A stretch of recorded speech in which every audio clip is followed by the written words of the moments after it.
Alright. I think got everything set. Everything's ready. Feeling comfortable. Got a drink here. Yeah, I think it's a good day. It's a good start.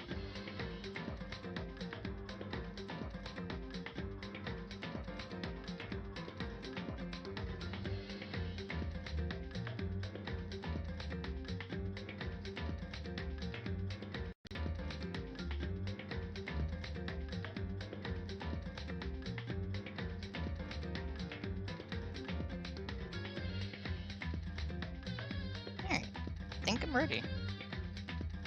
So let me switch over to the game. So now it's on screen. I don't know why it does the audio loop thing every now and then, but yeah, details. We'll figure it out when we get to it. It'll be fine.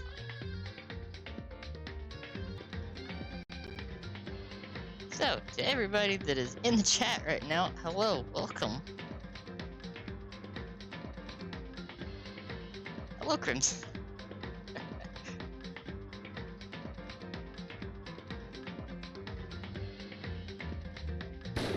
Let me load the game up real quick.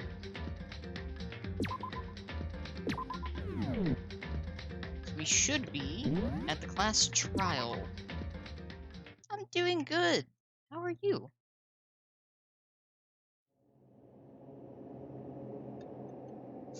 It's gonna be a wild ride, by the way.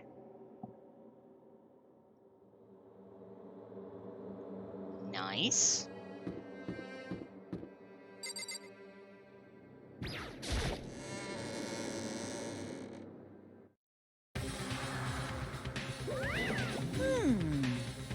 Oh god, we're getting right into Monokuma's voice. Oh boy. Gotcha. So is everyone ready to? What? Am I blind, or are we missing someone? Yo. Yeah, Toko's not here. Huh? And Toko is? You don't remember? Come on! Kidding. I'm kidding. How could I forget that little nut job? Jesus. Alright. Straightforward. She's a crucial part of the class trial this time. What are you gonna do? Okie dokie. I'll go ahead and drag her out here, kicking and screaming. Just one moment, please.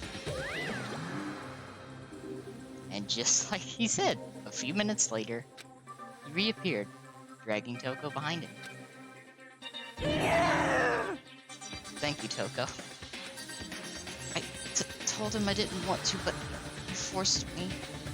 I can't believe you would drag a girl around. Terrible.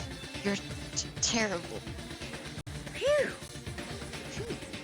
So now everyone's here, right? Okay then. Hustle onto the elevator and let's get this show on the road. I'll see you guys down there. Let's go. So, shall we get going? It's time to find out who killed Chihiro Fujisaki. She was so gentle, so calm and neat. Nobody had any problems with her. Someone made the choice to kill a girl like that. And that murderer is one of us. Someone standing right here.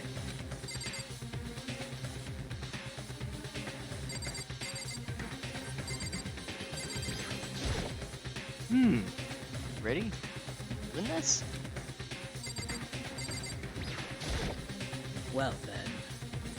I will uncover the villain who performs such heinous acts on a weaker individual.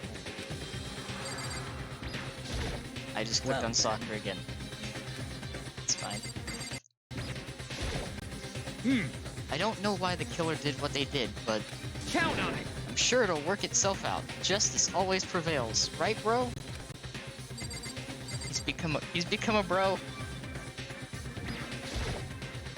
Shall we go? Thank you, you're here.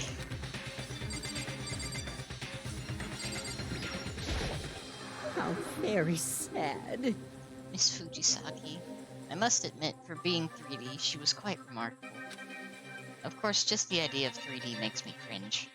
That is really fucking weird to say. But, you do you. Feel me? Hey, come on. Fucking Toko, man. What's got her so worked up?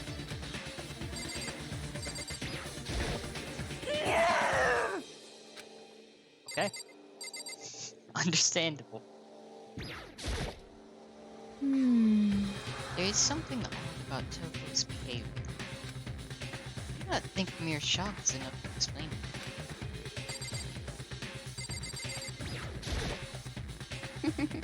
I guess I wasn't much help at all on this one.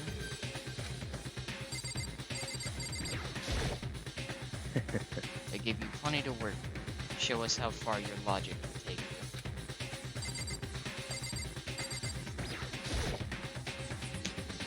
Alright. Let's go, we got this. It's true. Yes. I gave a small nod. Quiet.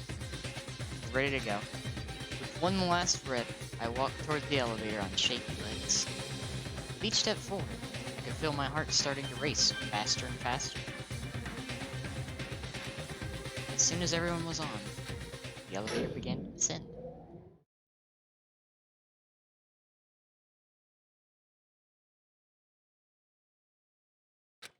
I couldn't get a handle on my emotions. Couldn't stop speculating.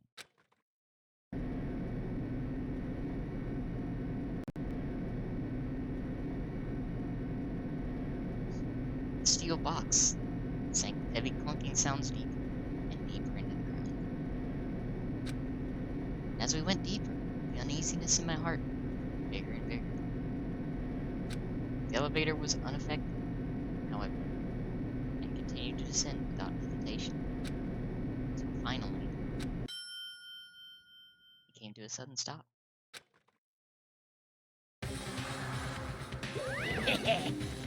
What do you think? I redecorated. Isn't it so fresh? Isn't it so exciting? Don't waste our time with stupid questions. Let's get this over with.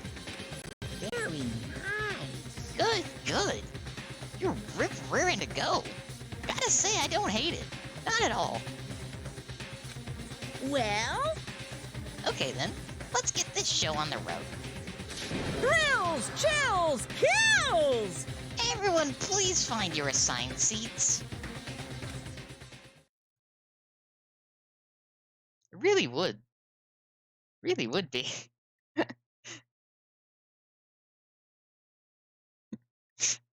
And so, the curtain opened once again.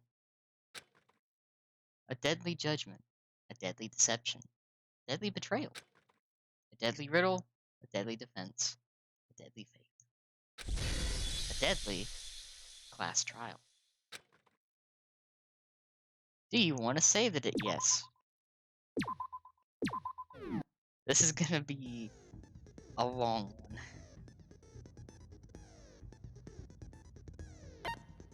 Set skills. Alright. Increase the time limit for each phase effectively. Could actually do that. I got lost in thought. Melodious voice is active, isn't it?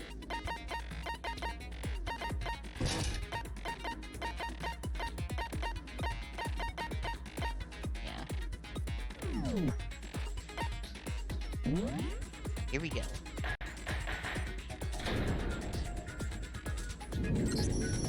Let's begin with a basic explanation of the class trial. So, your votes will determine the results. If you can figure out who done it, then only they will receive punishment. But if you pick the wrong one, then I'll punish everyone besides the blackened, and the one that deceived everyone else will graduate. Okay, then. So, first off, let's talk about the murder weapon!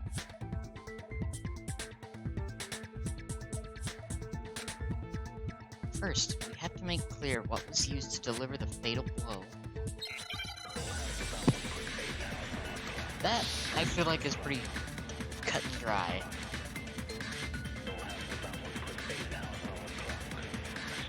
Chihiro's fatal injury. It appears it was a head wound. According to the Monokuma file, the killer used a blunt instrument. But what kind of blunt instrument could it have been? Ow, that was the wrong one. Shoot! Whoops. Chihiro's fatal injury. It appears it was a head wound. Oh yeah, I forgot, I can speed According it to up. the Monokuma file, what kind of blunt instrument? I bet it was an iron pipe. Interesting. That certainly would make Ah, Chihiro. no, it was too Chihiro's fast. fatal injury. It appears it was a head. According to This the is Monokuma great. file, what kind of blunt? I bet it was an iron pipe. Interesting. Oh, come on! that certainly Come on! Chihiro. Chihiro's fatal injury. It appears it was a head wound. According to the Monokuma file, the killer Let's used see. a blunt instrument. But what kind of blunt instrument could it have been? I bet it was an iron pipe. There we go. No, that's wrong. Could you imagine, like, failing a trial just because you couldn't hit Can we something agree with that timing? the object that dealt the fatal blow was the dumbbell found at the scene of the crime? That would hurt so much.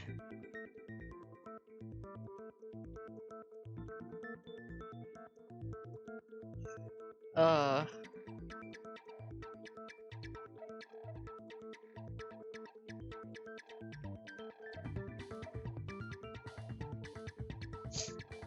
Oh.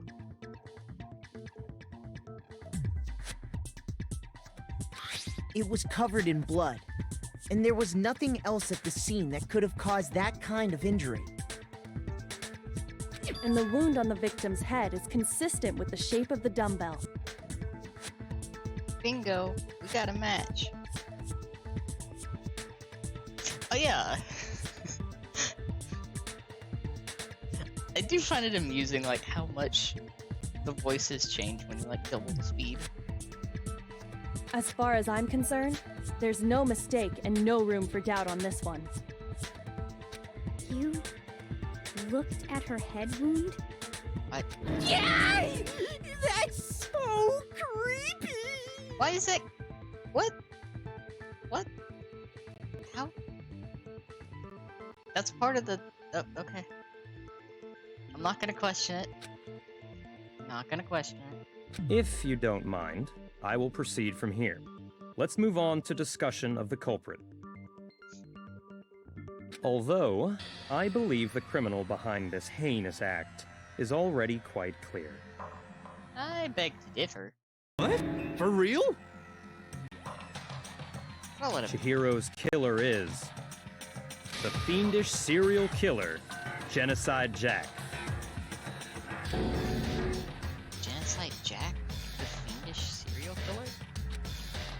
Did he really kill Chief? A new element has been added to non-stop debates. Would you like to hear more? For this debate, lines of white noise will appear to disrupt your reactions. Your truth bullets will disappear if they hit these lines, so think of them as obstacles in your debate.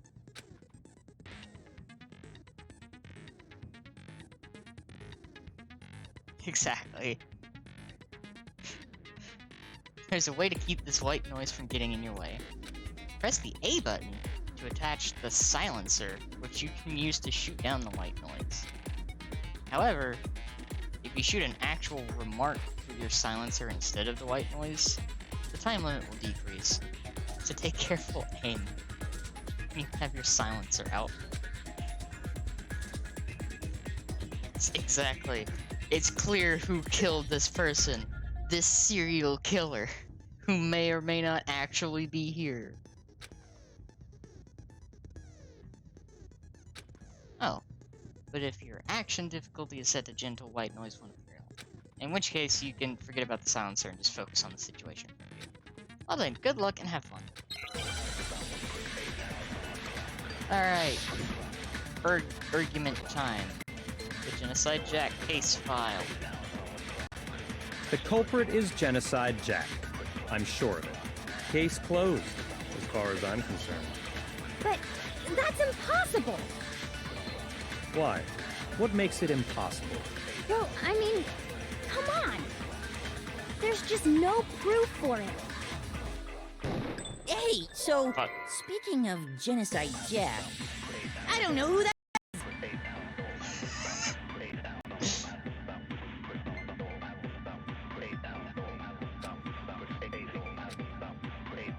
The culprit is Genocide Jack.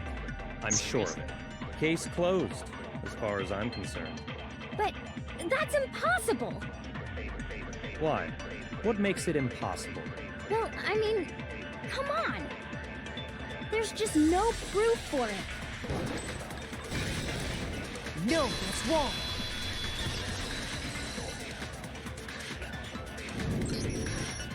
I might know one reason he could be involved. What? I found this file while I was looking around the archive in the library. I guess it's some kind of confidential file the police put together about the Genocide Jack case. What? That's kinda weird as shit, isn't it? What was something like that doing in the library? The why of it is probably more trouble than it's worth. So let's forget about that for now.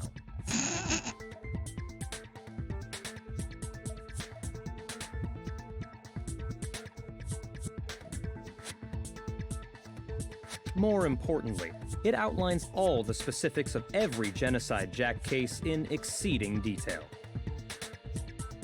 There's just one thing that I know about it. From just, just looking at the victims, that I know what's wrong with this.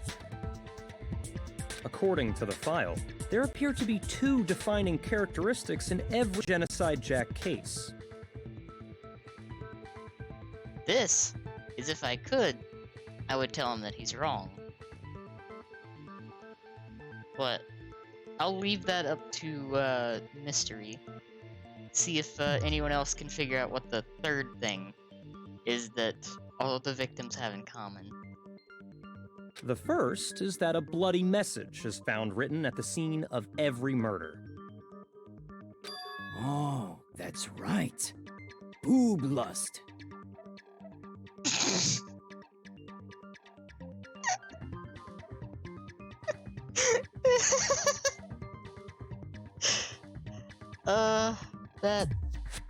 That is, that's not it. That's not what's on the crime scene, Fumi. Okay. Alright. No. It's actually bloodlust. Oh. But more important is the other characteristic, and it's something that has never been made public.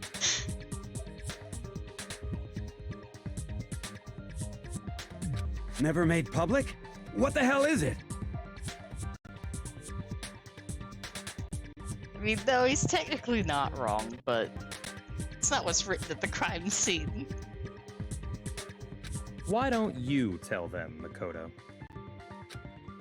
The other characteristic of every Genocide Jack case, which the world at large doesn't know, if I'm not mistaken, it has to do with how the victim was I positioned. got it! Apparently, in every Genocide Jack case, It is true. the killer That suspends the poster body did in get a certain splattered with way. blood.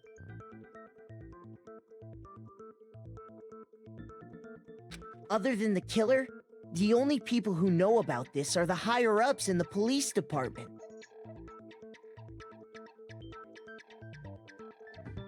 However, Chihiro was most definitely suspended in the same way.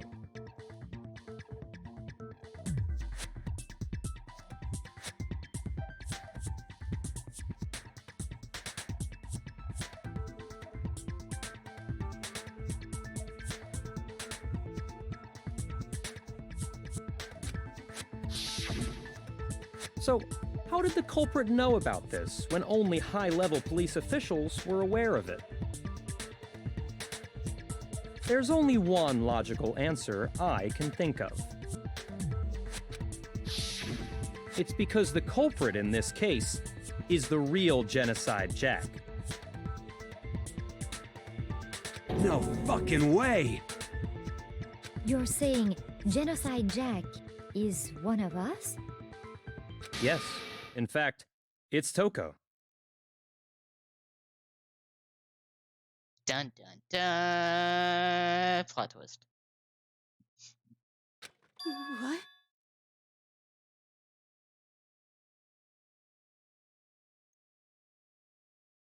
Genocide Jack's true identity is Toko Fukawa.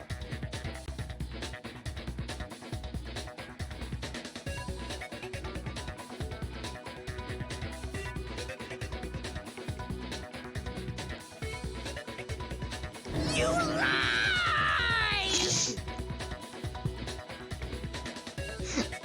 Shout out to everyone in chat that's watched Invader Zim. You understand why I laugh at that.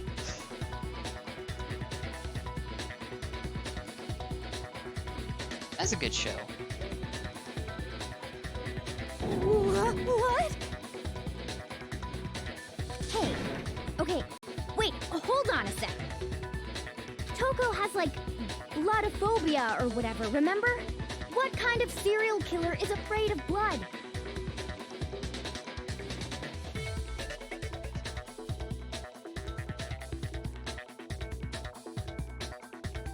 Is Toko Genocide Jack? The answer is yes and no. Another riddle? Man, why is this gotta be so complicated?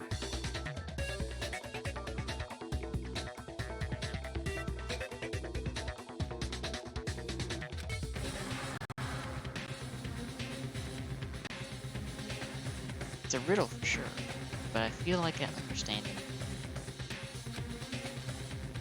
What it means for Genocide Jack to be Toko, also not be Toko. The answer is that she's not just one person, but multiple people, right?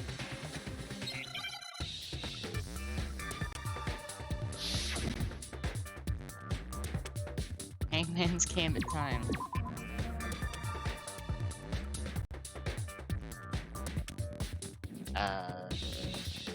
Oh god.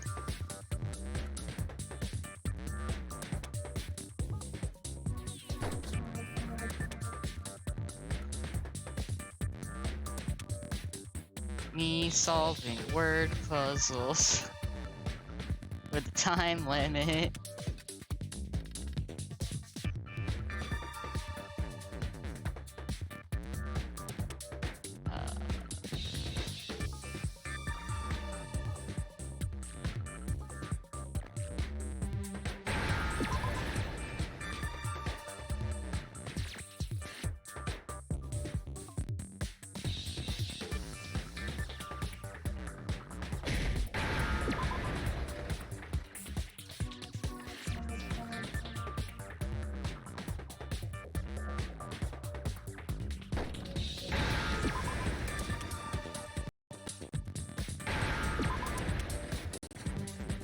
Now I understand. Is it because Genocide Jack has a split personality? Huh? I think I read that somewhere in the file, too. They thought that the suspect might have, what did they call it? Dissociative identity disorder. Right? Oh, okay. But still, to go and say that about Miss Fukawa is... Perfectly acceptable. Toko's strange behavior after seeing the body is proof enough that she has a split personality.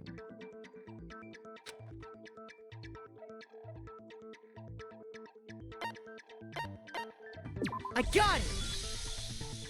You're talking about how she started acting totally different than usual, right? That's right. Think back. She fainted when she saw Chihiro's corpse, and then, when she woke up, Yeah, right? I kind of want to watch it again after playing this because, like, I know that it's not as, like, faithful to the game's story because they had to, like, cram a lot of stuff into a very short period of time, but it is amusing and close enough.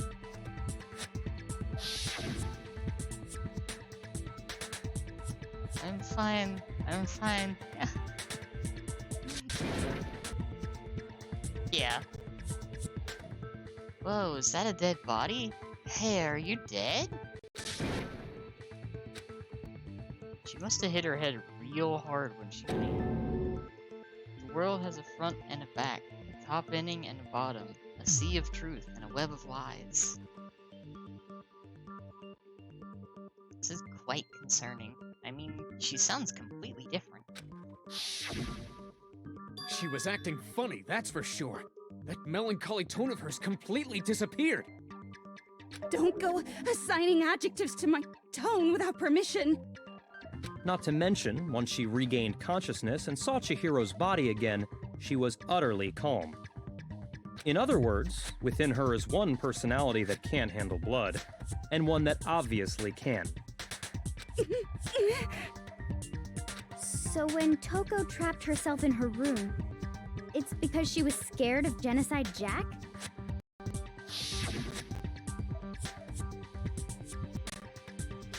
Won't let Genocide Jack have control.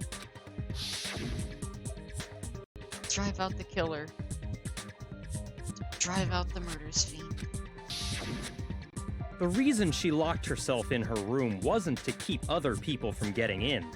It was to keep her other personality from getting out. What? Toko was afraid. Afraid of the murderous fiend inside of her. Of killing even more people. How? Yeah. How can you know all this? I do believe you misunderstood her. What she's trying to say isn't, how can you know all this? No. What she wants to know is, how could you tell them? Huh? Last night, just before Monokuma gave his motive speech, Toko and I had a strange conversation. She told me a most interesting story. She said a murderous fiend lived within her, and she was afraid it could appear and attack at any time. And that trepidation is what's caused her to have such a bleak attitude. Isn't that right, Toko?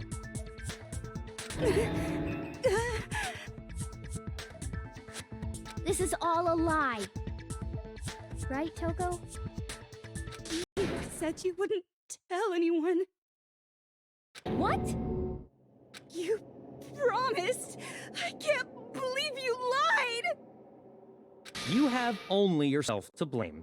You came to me with your tragic little story. I didn't ask you to. This is the real world, not some romantic fantasy fairy tale.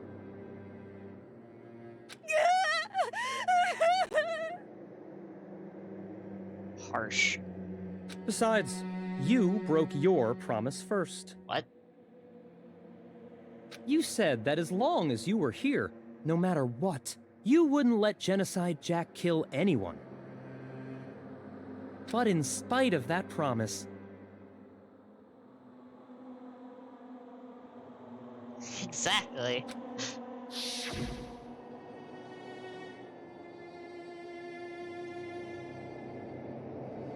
I'm sorry I couldn't keep our promise. But don't worry, never again. I won't let Genocide Jack have control ever again. You said if I kept my promise, you would go out with me. Wow. Wow. That's the only reason I promised.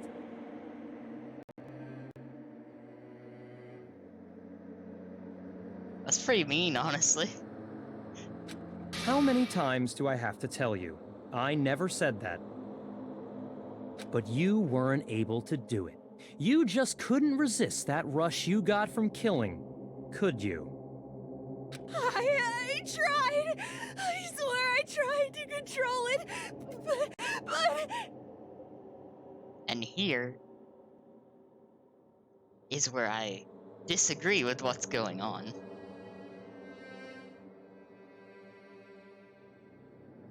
Exactly. She has a massive crush for that guy. But your efforts were useless. What a disappointment.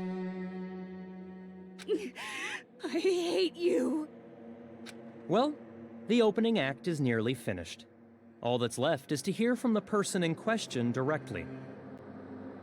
The person? You don't mean... Toko's body suddenly lunged backwards.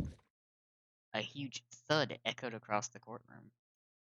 But in the next second...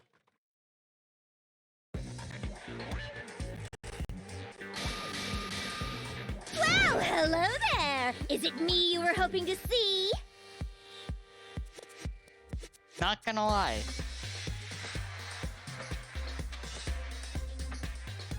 Genuinely one of my favorite characters. Yes!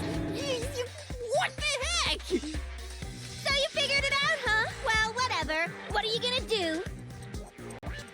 I'm the ultimate murderous fiend, Genocide Jack! Or better yet, let's go with Genocide Jill!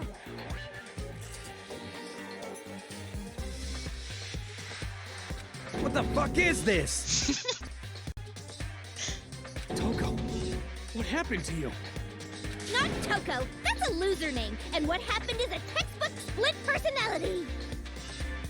So what if one of them happens to be a serial killer? You should turn a blind eye to one's faults.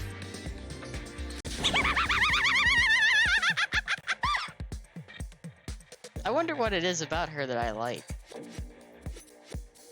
Really makes you think, huh? She's so intense.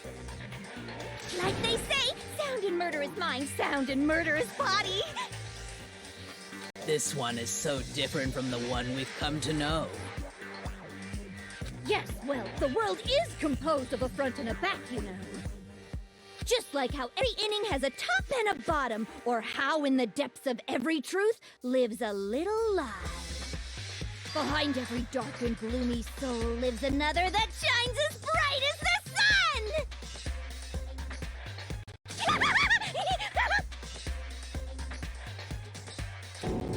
This is the murderous fiend, Genocide Jack. This is beyond insane. Miss Jack, Jill, can I ask you a question? What's up? Look at that! Look at that face!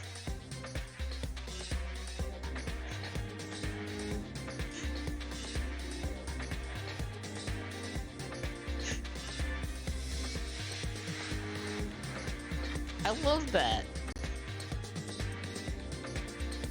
Some of us think you might be the mastermind behind our entire situation. What are your thoughts on that? Well, I'll tell you, I am the mastermind of all masterminds! Just kidding! And it's not true? Of course it's not true! How dare you try to link me to that creepazoid! And another thing, the police and government and society in the outside world are totally powerless! I mean, they just let this idiotic, bloodthirsty maniac go buck wild all over town! Now, Monokuma actually does have quite a way with words sometimes. Sure, I'm a bloodthirsty maniac, but life is pain, right? To live is to hurt other people. It's a necessary evil if you want to survive. The act of living itself causes pain for everyone. Just kidding again!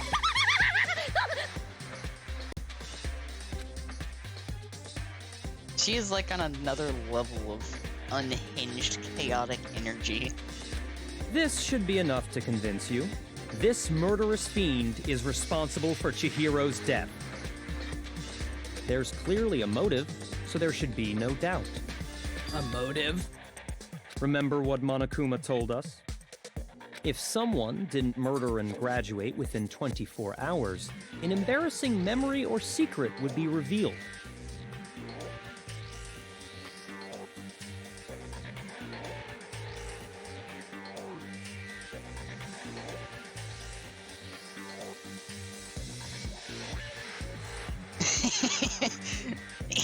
Yeah.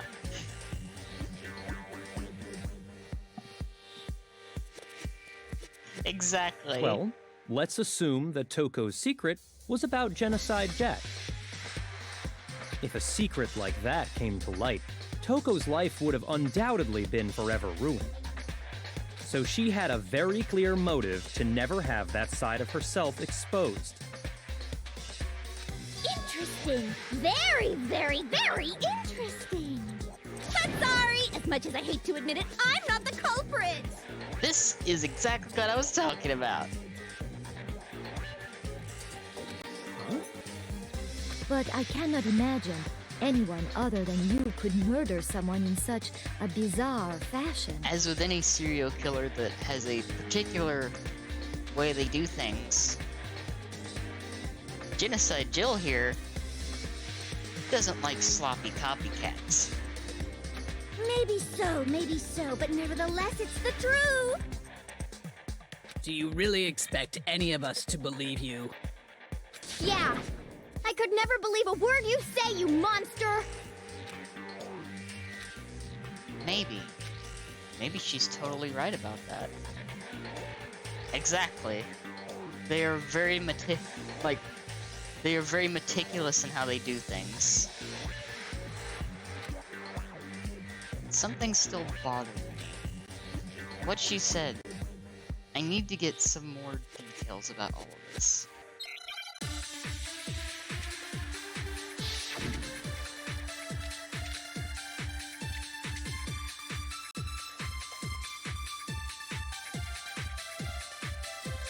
Sorry, but I didn't kill anyone. You say that, but do you really expect any of us to believe it? Perhaps if you had an alibi, that would change things. Oh, an alibi, huh? Now we're talking. When you compare your past murders to this incident, the modus operandi matches completely. What more proof do we need? Give it up. You killed her. Okay.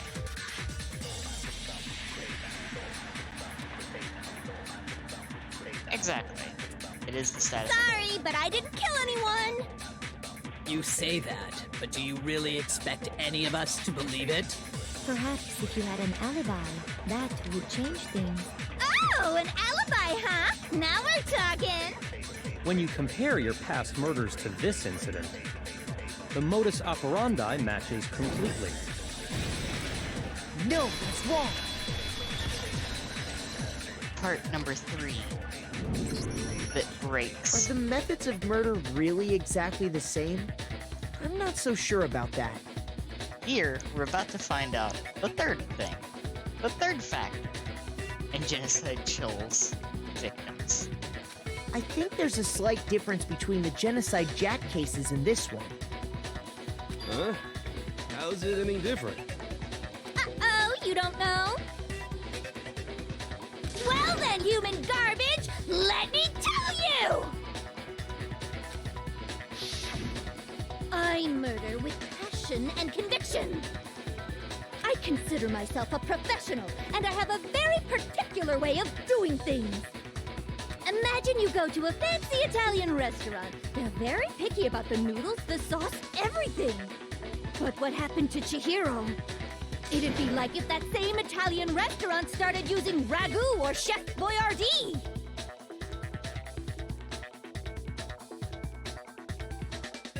And Crimson, yes, I agree. I agree.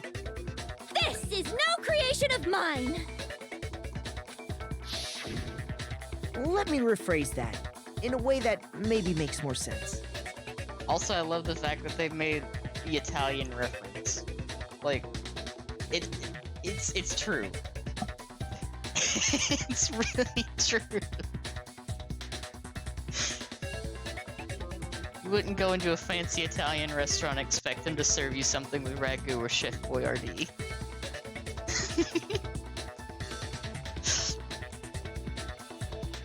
There are two clear differences between the Genocide Jack cases and this one.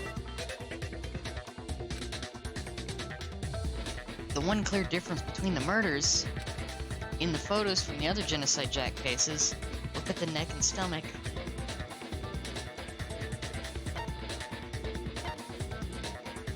I got it! Victim's fatal. For one, the cause of death is different. Exactly. Genocide In the Jack. Genocide Jack murders, all the victims were killed the same way. Very particular pair of scissors. According to the case file, they were all apparently killed with a pair of scissors. But Chihiro died from a blow to the head, right? Ah, yes. That is remarkably different from the other murders. Wouldn't it be strange for someone who kills the same way without fail to suddenly change their method? And there's more. One more conflicting detail. Here we go. Here it is. That's right! In my recipe of murder, if the bloody message is the tortellini, then the arrangement of the body would be the pesto sauce! Could you please stop comparing killing people to cooking? So, are you saying the other difference has to do with how the body was arranged? He's so close. He's so close to the truth. That's right. The second difference is related to how she was suspended. In the photos of the other Genocide Jack cases, all the other victims were stabbed through their hands. I got it! Do you remember what the killer used to suspend her? Yeah, I'm not gonna lie. When I originally saw this, she won me over with the food references. They used some kind of rope to hang her up by her wrists. And just being absolutely unhinged. What is your point? Well, in all the previous Genocide Jack cases, something else was used to suspend them. Scissors. Specifically, pairs of razor-sharp scissors. She's a murderous gremlin. And guess what? I used my own specially designed scissors for the murders and the arrangement! Like I said, I'm a professional, so naturally I'm very picky about the tools I use.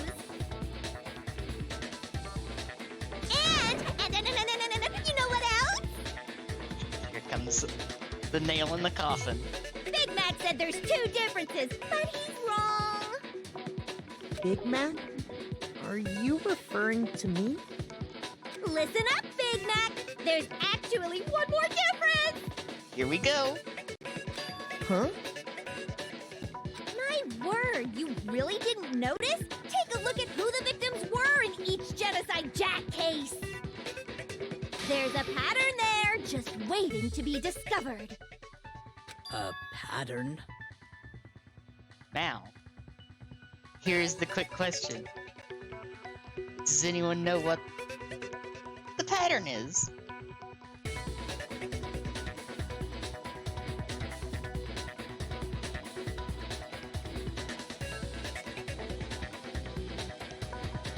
I love this.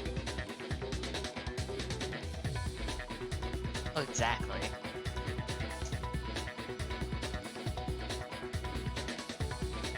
Because I like that everyone seems to have glossed over, specifically Byakuya glossed over this. There is something that all the victims have in common that makes them different from Chihiro.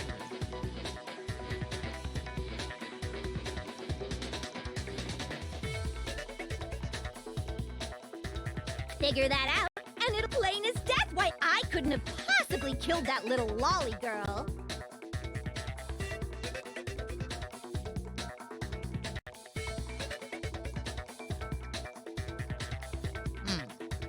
Let's see. There was a pattern surrounding the Genocide Jack victims, and Chihiro didn't fit it.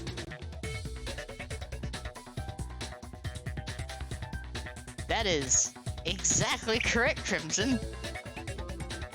Genocide Jill only kills guys.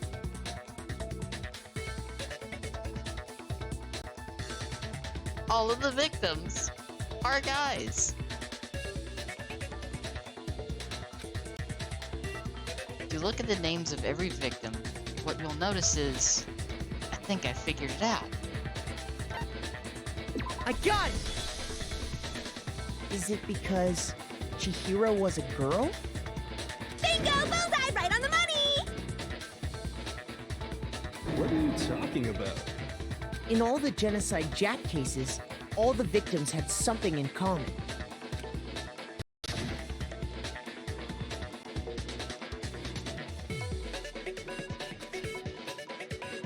They're all guys. They were all guys? That's right! The people I kill with such passion and conviction are all adorable little men!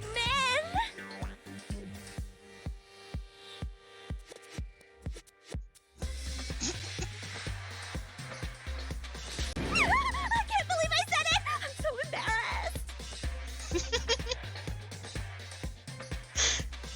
The hell is wrong with you? I can't help it! I'm just a full-throttle boy-on-boy fangirl, and the mopey side of me just hates it.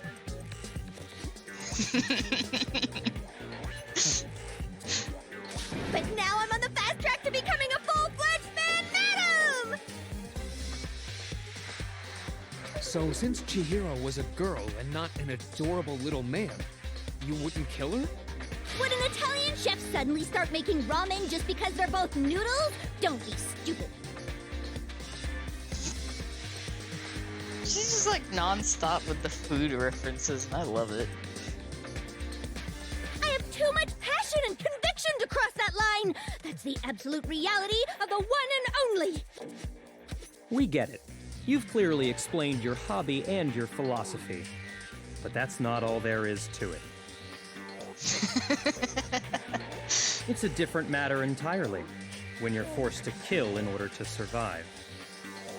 Oh, I don't think Genocide Jill would neglect her convictions just for a game. Quiet, lowly cur! Lowly? Cur? I would never kill for a reason as petty as mere survival. And if by some fluke I did kill to survive, why would I bother with the message and arrangement? It'd make me the obvious suspect! Duh.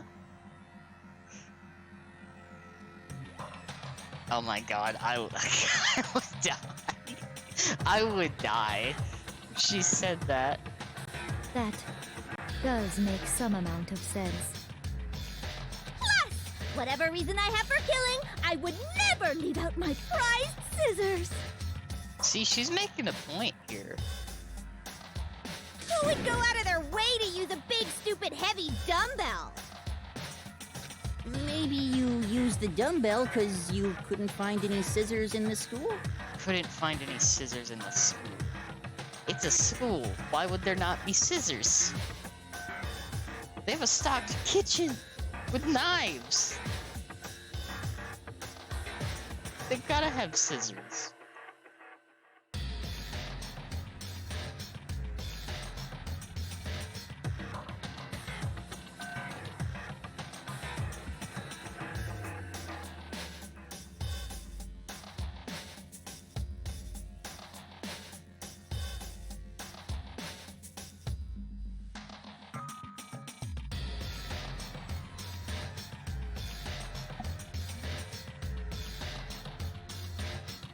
Exactly.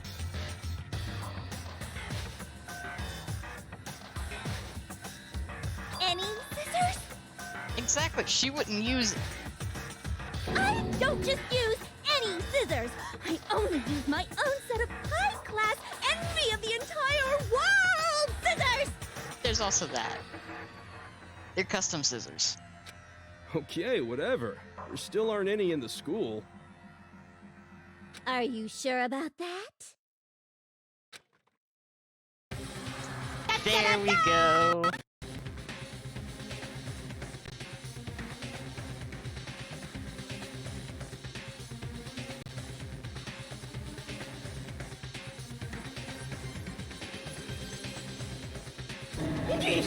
She's fully equipped! Yeah. Basically showing she could have killed anyone at any given time if she wanted to. Which honestly proves that she didn't kill anyone. Because she's fully prepared to kill someone. That's right! So I can kill anywhere, anytime! It's so good. Why would I resort to dumbbells or rope when I have my trusty scissors by my side? Go ahead, tell me I'm wrong! You can't, can you? Gutter dogs, all of you! Like, I love the style in this so much, too. I also, like, at some point, I really, really badly want to play Ultra Despair Girls. Just for this, like, art style. Because I know it's very prevalent in that, too. Not to mention, I have no clue how to tie a good knot. So rope's totally out of the question anyway!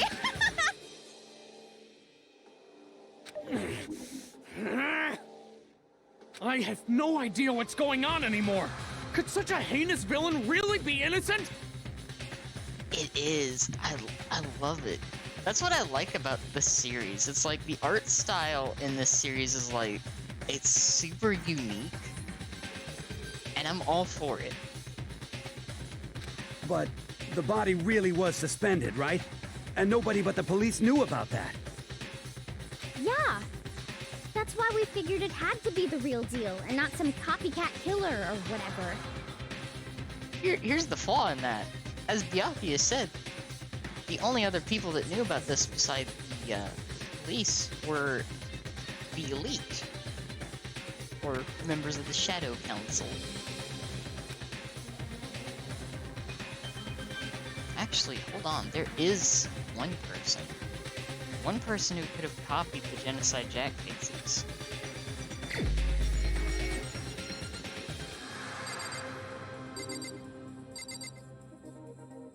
And that person...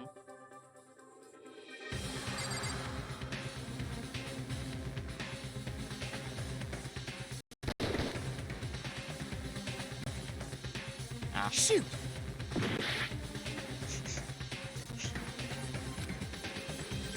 Well, the only other option. Here's my answer. It was one of those two. It's possible you could have found out, isn't it? You'd have no problem gaining access to classified government documents or internal police records. Plus, you'd already looked through the Genocide Jack file before this all happened, hadn't you? He's dead silent now, isn't he? Are you saying Mr. Togami did it?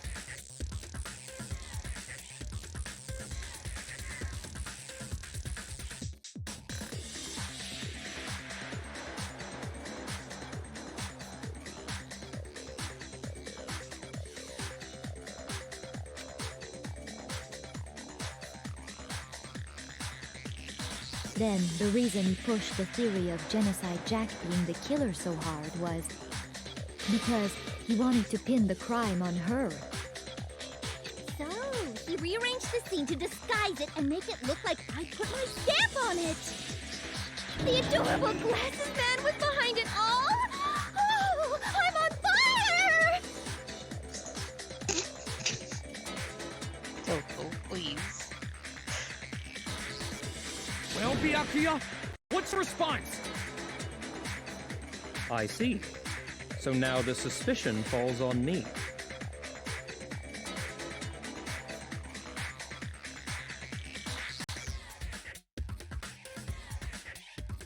Then I must ask, when would you say I began acting suspicious? Surely you must have an answer. Looking back and thinking about it now, the way you were acting right before we discovered the body was a little strange.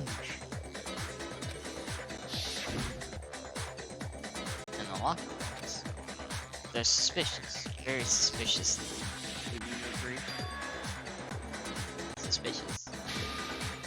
It seems nobody searched the locker rooms. Let's start with the girls' locker room. You wanted to go to the girls' locker room right away, right? I should have naturally thought of the boys' locker room first. Is that what you want to say? The victim was Chihiro, a girl. Hence why I said we should check the girls' locker room. Nothing strange about that, I'd say. On the contrary, there's something very strange. Okay then, what's so strange about it? Go ahead, share with the rest of the class. The clear contradiction in what you just said. I need to make it clear to everyone. A new element has been added to non-stop. How many new elements are there in this? Next, we're going to add something called Truth Flashback.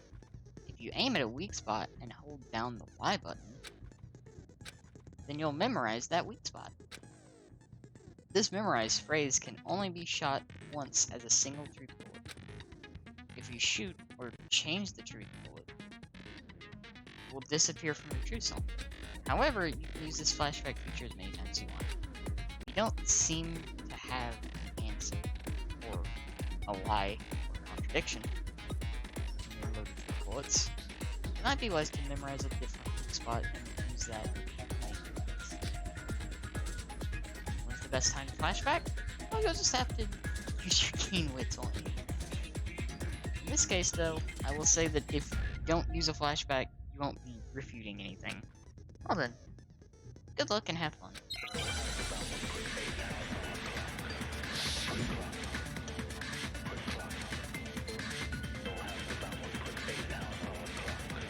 So, you said Byakuya was acting kind of weird before we found the body.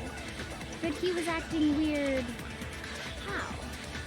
If you're presented with the opportunity to check out the girls' locker room, You absolutely take it! That's a natural reaction for any guy! The victim was Chihiro, who was a girl. So of course I would suggest we check the girls' locker room first. There was no time for pointless distractions. What's so strange about that? I wish you'd taken me with you. That sounded wrong in so many levels.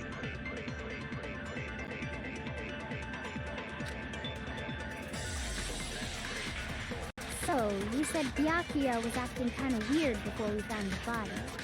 But he was acting weird... how?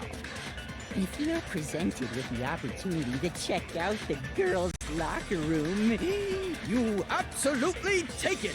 That's a natural reaction for any guy! The victim was Chihiro, who was a girl. Nope. Shoot!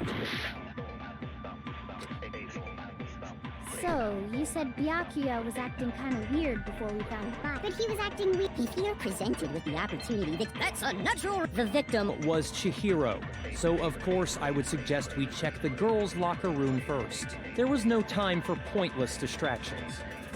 What's so strange about that? I wish you'd taken me with you. Okay. So, you said Byakuya was acting kind of weird before we found the body. Nope. This is me, like, slamming my head against the wall because Shoot! I'm actually stumped here.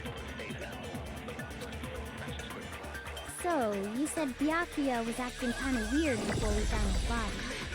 but he was acting weird. How? If you're presented with the opportunity to check out the girls' locker room, You absolutely take it! That's a natural reaction for any guy! The victim was Chihiro, who was a girl. So of course I would suggest we check the girls' locker room first. There was no time for pointless distractions. What's so strange about that? I wish you'd taken me with you. I don't think I did that right.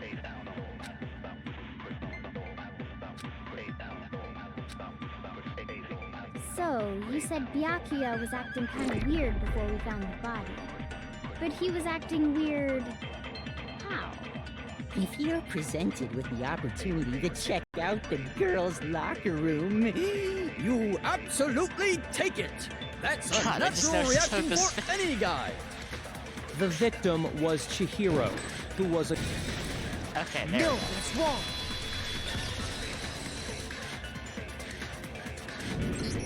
Got it. I'll Found tell it. you what's so strange about that. We're good.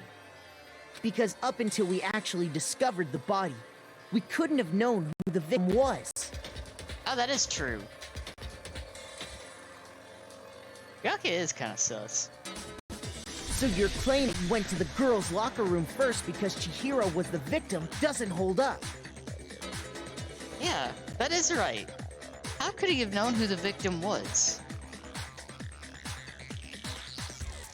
I see. That's a good answer, I must admit. Interesting. Very interesting indeed.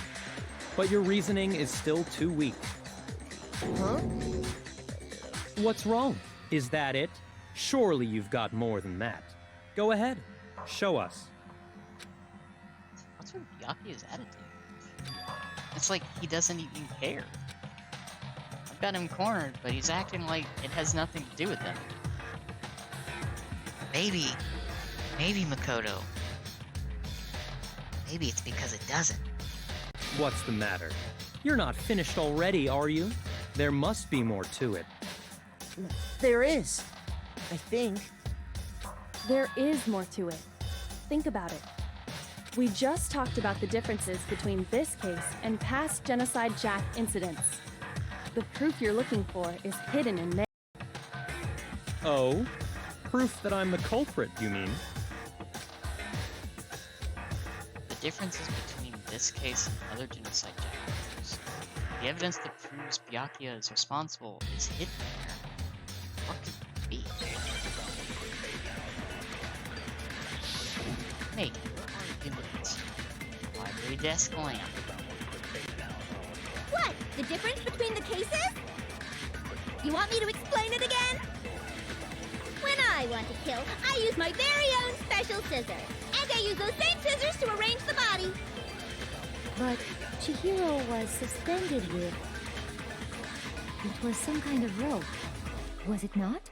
That's right! It absolutely was! No, it wasn't. Then there must be something very fishy indeed about that rope. Hey, Byakuya, where'd you get it from, huh? I'd never seen that rope before in my life. Damn it. Obviously, somebody else Must have had it hidden away somewhere. Damn it! It got blocked. What? The difference? You want me to explain? When I want to kill, and I use those same... But Chihiro, it was some kind of... That's right! It absolutely was! Then there must be something very fishy. Hey, Byakuya, where'd you get it from, huh? I'd never seen that rope before in my life. No, that's wrong. Accuracy. Actually, I'm pretty sure you have seen it before. Because, you see, that rope, or should I say, that extension cord,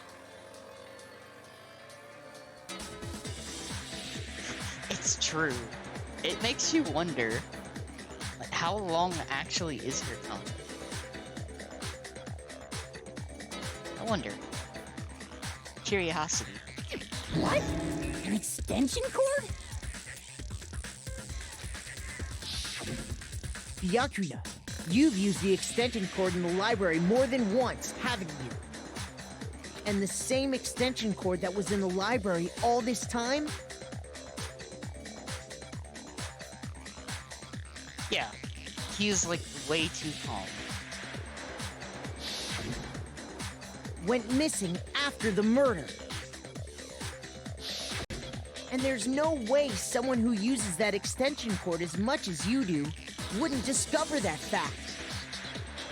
Then Byakuya must be the one who took the extension cord. I can't imagine any other possibility. That's really what you think? Then your conclusion is something like this? I killed Chihiro in the girls' locker room, then hung her up and wrote that bloody message. Wrong. I intentionally made it look like Genocide Jack was behind it. Is that about right? He's doing it again. He's totally calm, totally unconcerned. As if he's not even involved. Because he's not. Wait, not even involved? What's wrong? I asked you if you think that's what happened. Hell yes, that's what happened. So that's it, right? Byakuya's the killer. I don't disagree of not disagreeing. He kept calling this a game, right? So he'd be totally willing to do something like this to win. Here's the thing, though. Byakuya was not the only one calling this a game, now was he?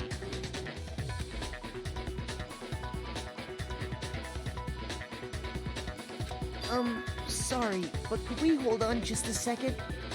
I think we need to talk about this a little more. Huh? Do we really need to?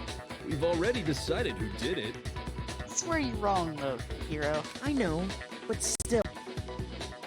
There's something that's still bothering me. Is that right? And what, pray tell, is still bothering you? I killed her in the girls' locker room, then disguised my crime. There's one flaw in that. In order to get into the girls' locker room, you would have to have the girls' e-handle.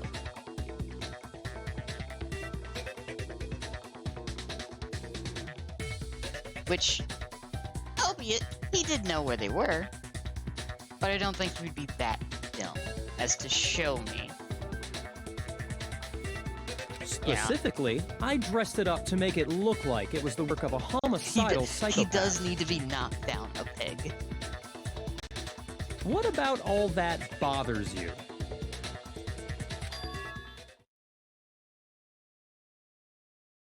Wait. What was that just now? Something's not right. Chihiru's body was definitely found in the girls' locker room. But does that mean... Can I really just accept what Byakuya said as the truth? No, I don't think so.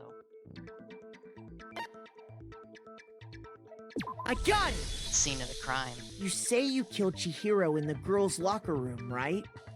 But are you sure about that? Isn't it possible that the murder took place somewhere else? How disappointing. What kind of question is that?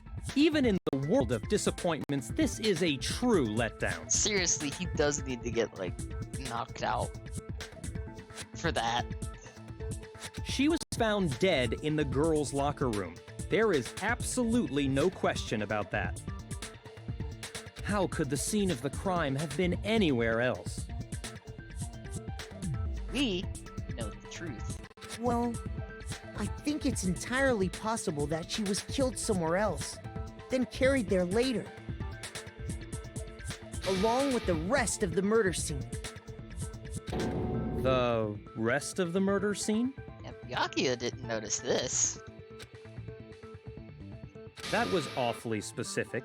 Please tell me you have a reason for saying all of that. Get ready to have your mind blown. I believe I do. Hey Byakuya, did I just take you off guard? When the story suddenly moved to the crime scene, Byakuya, who'd been so confident up till now, maybe Byakuya never even realized that the actual scene of the crime could have been somewhere else. Hey, don't just move on without permission! What do you mean she was killed somewhere else? Come on, Makoto.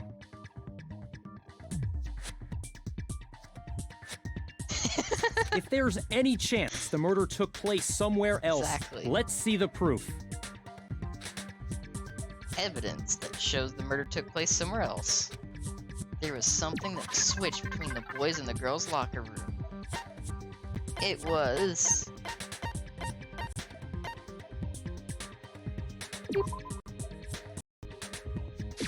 I got it! These were The swapped. proof that she was killed somewhere else is the poster that's hanging in each locker room. Your proof is some posters? The poster in the girls' locker room was a picture of a big-boobed supermodel. But don't you think that's kind of strange? Why would the girls' locker room have a poster like that? I bet those massive jugs of hers were totally fake! So good.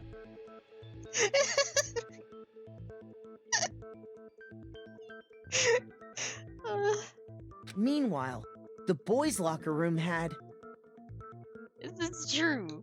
a poster She's of the not holding super back. popular boy band Tornado. Again, that doesn't really seem to belong in a boys' locker room. So you're saying that maybe the posters were switched? And there's one other thing I noticed about the locker rooms.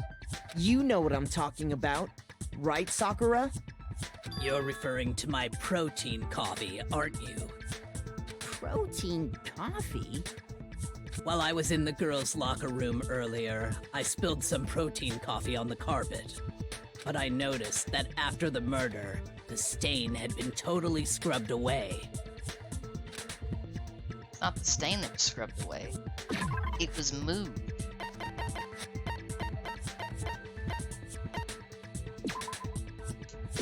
I got it! The stain on the girls' locker room carpet wasn't scrubbed away.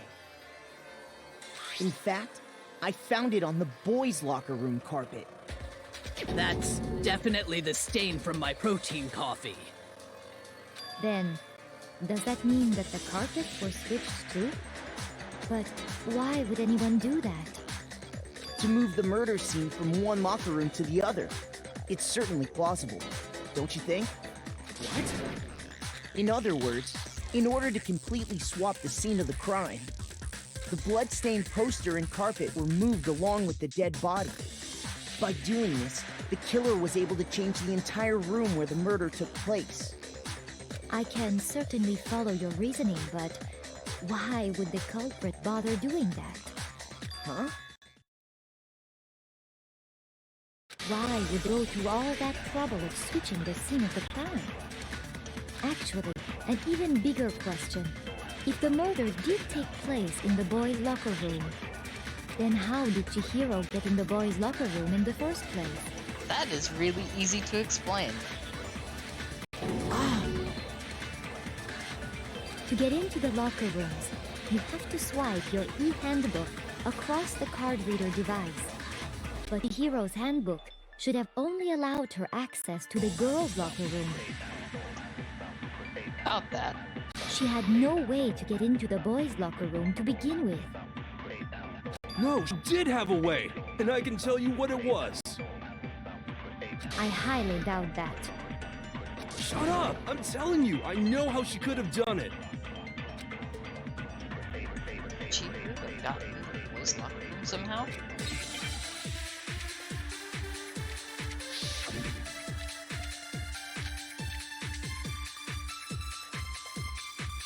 Is it really possible? Could Chihiro really have gotten into the boys' locker room somehow? Ah! I've got it! She must have hacked her e-handbook! She was the Damn it. ultimate programmer, after all. I missed.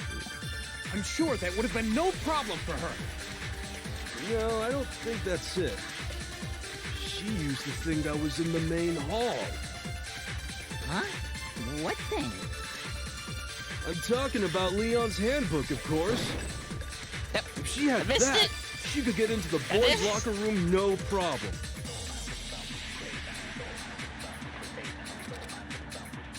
Is it really possible? My aim is so Could bad. Chihiro really have gotten in the boys' locker room somehow? Ah! I've got it! She must have hacked her e-handbook. She was the ultimate programmer, after all. I'm sure that would have been. Well, I don't. She used the Thing that was in the... Huh? What? I'm talking about Leon's handbook, of course. No, that's wrong.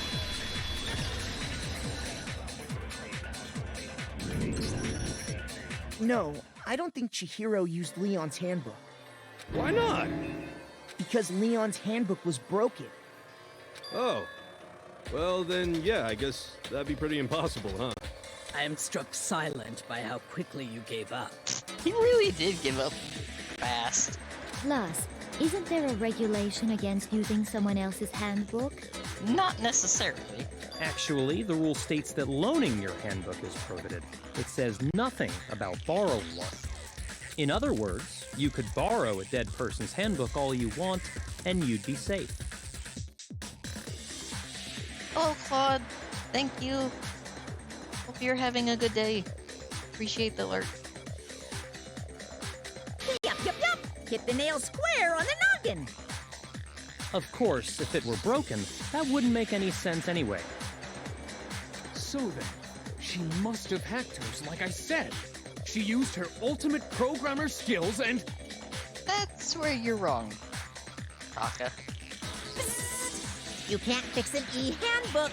The instant you open one up, a security buzzer starts blaring. So, if she didn't use Leon's handbook, and she didn't modify her own handbook... Maybe Mr. Naegi's initial assumption is just wrong?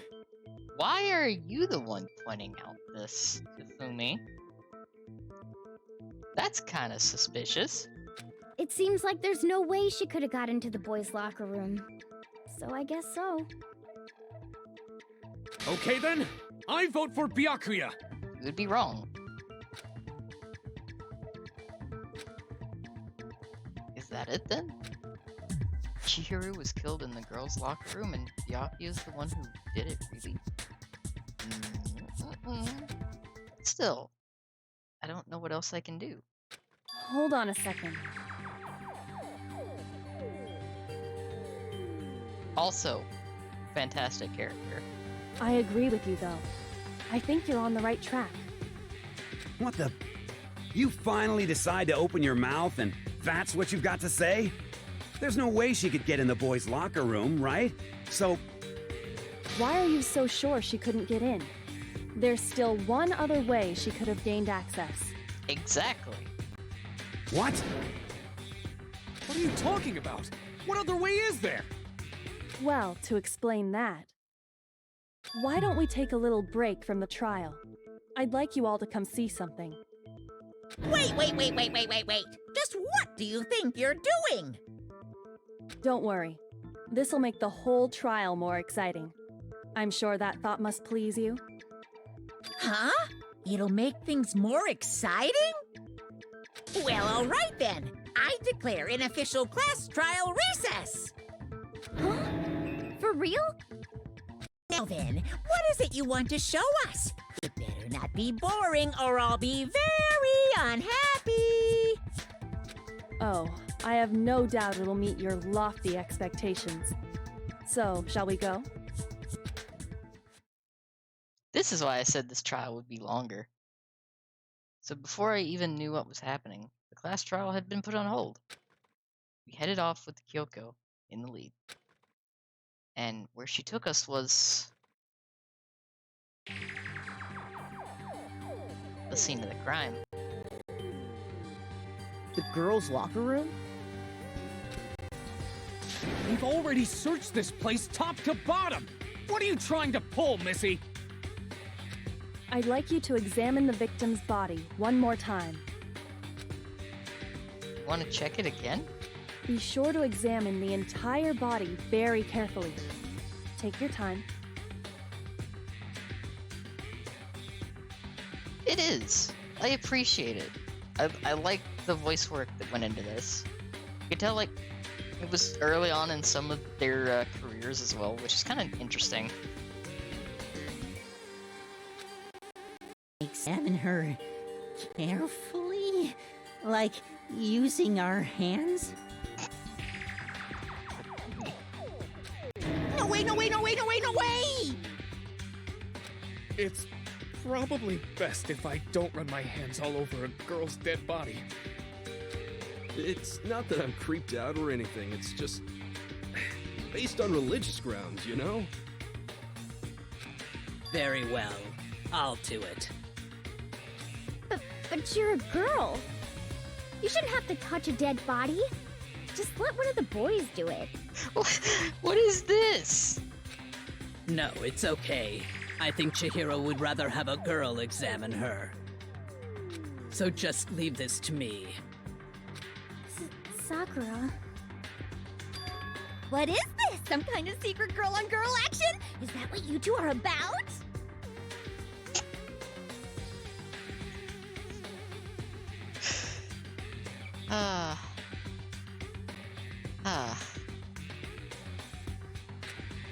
That's not it at all. Stop screwing around. Okay, here I go. I'm sorry, Chihiro. Please excuse the intrusion. Putting her hands together in a brief prayer, Sakura then began to quietly examine her body. Be sure to check her entire body, and I believe we will solve this particular mystery. Her entire body? I know you say that, but... What? This is... What is this...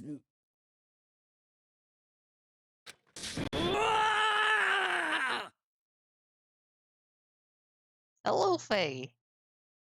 What is it? Head pats for friend. Hope you're doing well today. Not possible. It's not possible. Sakura's eyes were staring wildly at Chihiro's lifeless form. Her massive frame trembled. This girl is... Is what? Is a boy! Ah, I see. So she was actually a he. Interesting. Thank you for confirming this fact. What? You're joking, right? I wouldn't joke about this. Yes. Then Chihiro is the precious being. And it's really true? Chihiro was a guy?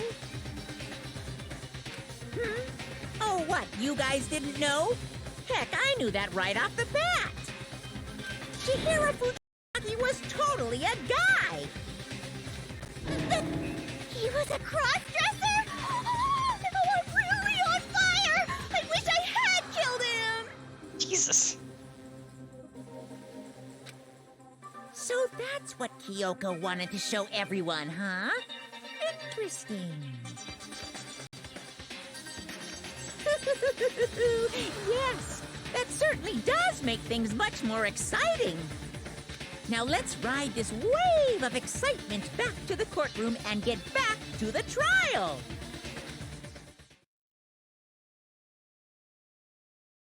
Ahem. I do apologize for keeping you waiting. Now then, let's resume the class trial. We've all just learned of the shocking revelation that Chihiro was actually a boy. Let's pick up from there.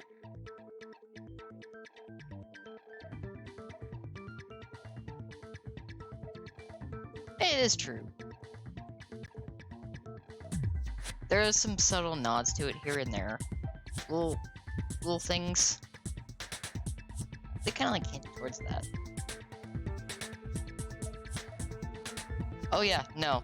Like, 90s, early 2000s were super not soft on these topics. And this came out in like, what? Close to 2010? Somewhere thereabouts? So still, like, not super soft on these topics. Yes, well, I don't know his reason for hiding it, but the fact is, Chihiro was not a girl, but a boy.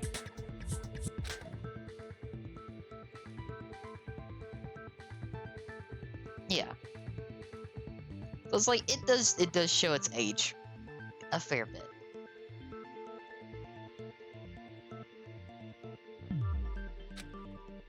The thought had never even crossed my mind. And because the victim was male, he would have had no problem gaining access to the boys' locker room. Assuming his handbook did, in fact, list his gender as male, then yes, that would be true. Of course his handbook said he was a boy. He dressed like a girl, but he was a boy through and through. So then, there should be no issue with Makoto's initial assertion. The victim was killed in the boys' locker room, and was then later moved to the girls' locker room. And the killer could have easily used Sayaka or Junko's handbook to get into the girls' locker room. So Chihiro really was killed in the boys' locker room? I still don't understand the motive for moving the body, but yes, that does seem plausible. Well, I must admit, I did find it rather odd. I knew he felt a little off. There was a certain incongruity to his female body. Oh yeah, no, there were way better ways to handle that reveal. Like, they could have, you know, maybe found the handbook. The handbook would have been like a much better way of doing it, but I would imagine, like, at the time, they were not like super concerned with how to handle that.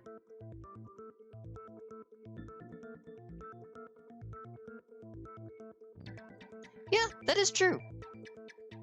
Comparatively, for like a lot of games like this that have situations like that, they handled it fairly well.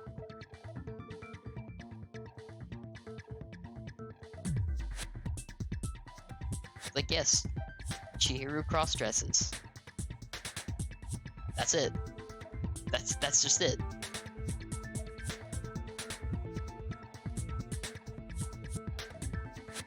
And I will continue to say this, Chihiro was a precious being.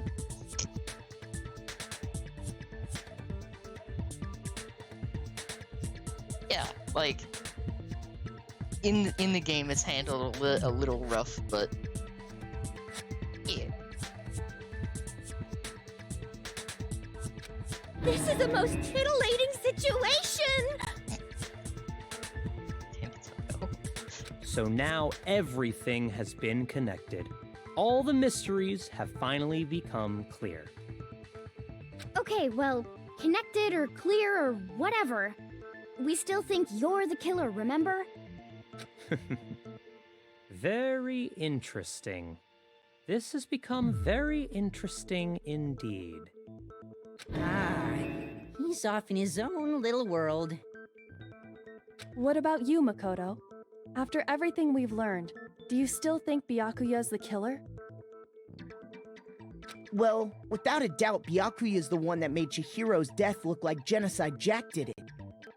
But I think he might not actually be the killer after all. What? But aren't you the one who accused him in the first place? He just seems to be too easygoing about all this. Like he's enjoying us solving the mystery. The way he's acting, it makes it seem like it doesn't have anything to do with him. And you think that might be because it doesn't have anything to do with him? Plus, the evidence he left behind was a little too... how can I put it? Overt. He consciously chose to use the extension cord, knowing it could connect him to the murder. At least, that's how I see it. And Byakuya, when you found out the murder took place in the boys' locker room, it seemed to rattle you. And then again, when you found out Chihiro was actually a guy. If you really were the killer, that stuff wouldn't have had any effect on you. So that's your thinking, huh? Well, it bothers me that you don't have more concrete reasons, but it's fine. I guess I'll mark it as correct for the time being. He's so arrogant. Mark it as correct. I hate that so much. He's right. I am not the culprit. Like, I hate the arrogance so much. I just happened to come across the corpse in the girls' locker room and decided to alter it. Are you fucking with us right now? No, I am not effing with you right now. I'm telling you the truth. He won't even swear. Come on. Well, I find it very hard to believe. Go ahead. Find it very hard to believe. You're free to be executed along with the rest of us. If you're really telling the truth, then why? Why do you do that to his body? My reasons hardly matter right now. Uncovering the culprit is much more important, wouldn't you say?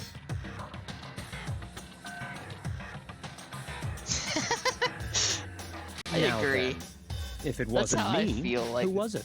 throughout this is like, Well, I don't think I can say for sure without talking about it a little more.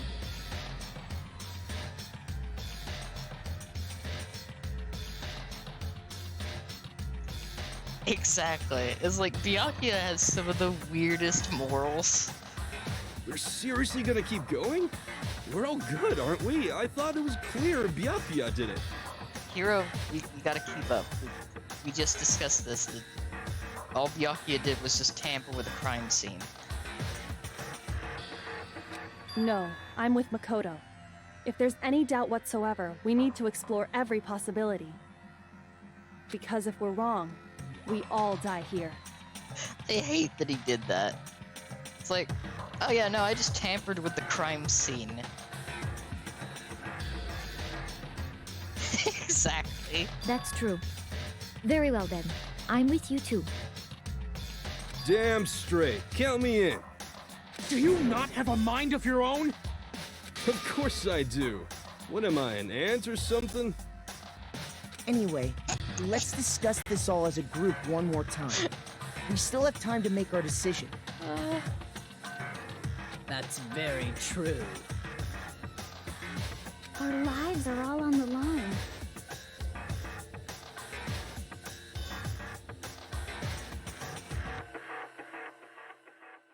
Excellent. I'm Then sorry, shall that- we resume our That game of statement hide just and gave me like seek? flashbacks of vengeance that I should probably continue at some point.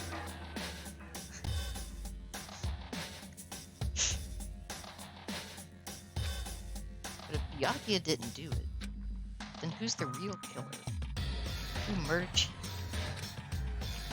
There's one thing we can be sure that we know about the killer.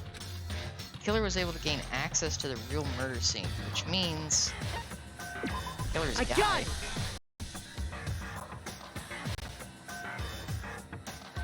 Hello, I have. It's been... I want to say like 8 years. It's been a bit. It's been a long time since I've played the game. But I have played the game.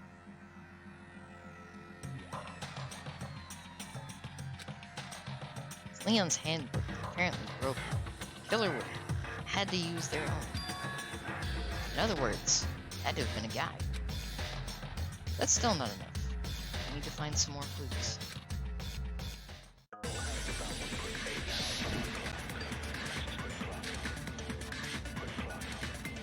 Oh wow, we're really going with Celeste. Isn't there a single clue that might lead us to who did it? Well, clues are one thing, but... Did nobody get a look at the killer? I'm sure if someone saw the killer, they would have said something by now. Perhaps someone saw the victim at some point. Even that might be enough for now. Yeah. All we need right now is any kind of new info. It's over. Damn it. It's all over. You want to know who saw the victim? The killer. And only the killer. Oh, no, And it's that not was, like they're that just was gonna absolutely turn it. themselves in. That was absolutely it. Yay! No! Not game over! Isn't there a single clue that might lead Us to Hootwell. Clue if nobody can. I'm sure if someone saw the. Perhaps someone saw the victim at that. It's over. You want to know who saw the Killer! And only the killer! There we go. No, that's wrong.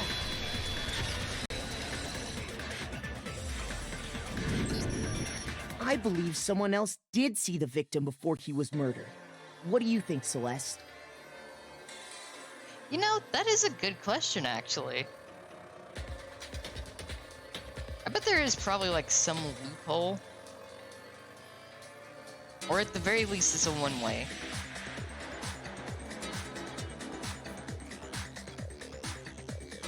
Because, like, it's set up to be really, really specific and kind of cruel, but not, like, unnecessarily cruel. Like, a lot of the rules are set up to be the inconveniences, but also have a loophole somewhere. Except for ones that are airtight, like the you can only kill like 2.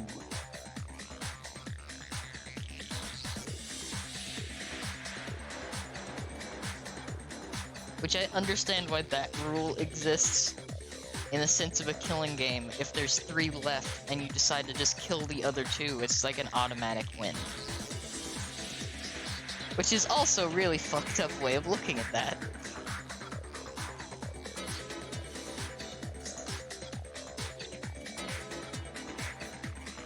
As we continue. Now that you mention it, yes, I did see him. Huh? Really? Oh, but I suppose only Makoto knows about this. The rest of you had no idea, did you? That is why you're all making such ugly noises. Whatever! Just hurry up and tell us! It was last night, right before nighttime. I saw Chihiro in the dormitory warehouse. It's the accent. The accent is really good. I saw him stuffing a track jacket in a duffel bag. And then, I assume, he headed off to exercise. A track jacket and a duffel bag? But we didn't find anything like that at the murder scene. It seems likely that the culprit destroyed them to get rid of any evidence. And that is when he said something that struck me as rather odd.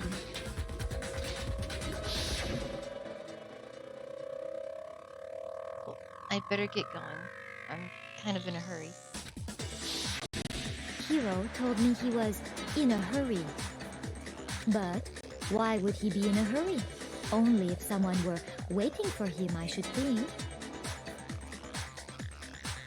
So, Mr. Fujisaki was on his way to meet with someone, and then they were going to work out together? But Hina and I had invited him to exercise with us plenty of times, and he always declined. Probably because he was afraid you'd find out the secret he was hiding, right? Which means that conversely, he must have trusted whoever he was meeting with very much. Enough so that he was willing to risk his secret being revealed. What a marvelous friendship! The point is, whoever he met up with is the culprit, right? So we just gotta figure out who it was. But knowing what we know, I can't even guess. No. You already have what you need to make the connection. Huh? You know who the killer is. Seriously? Who is it? Who's the killer? Think back to the track jacket and duffel bag the killer disposed of.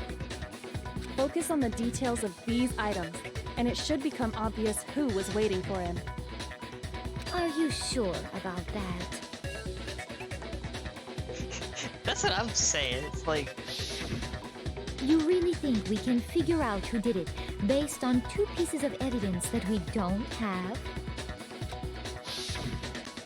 Wait a second. You want to track down some fingerprints or something? Oh, it makes perfect... Oh, that makes perfect sense. Even if we had the equipment for that, we wouldn't know how to use it. As was noted, the evidence is already gone. There's nothing to get fingerprints Exactly. from. That's the point she's trying to make. The evidence is gone. Who is the only person that could get rid of the fucking evidence? Maybe, but we can make certain inferences if we just take the time to talk it out. Easy for you to say. But fine. Celeste, did you notice anything special about the bag or jacket? The bag was just a normal duffel bag from the warehouse. All the bags in there are the same, so I can't imagine what would make that one special. Well, if I remember right, there was a decent variety of tracksuits to choose from. Do you think there might be some connection between the culprit and Chihiro's jacket? Oh yeah.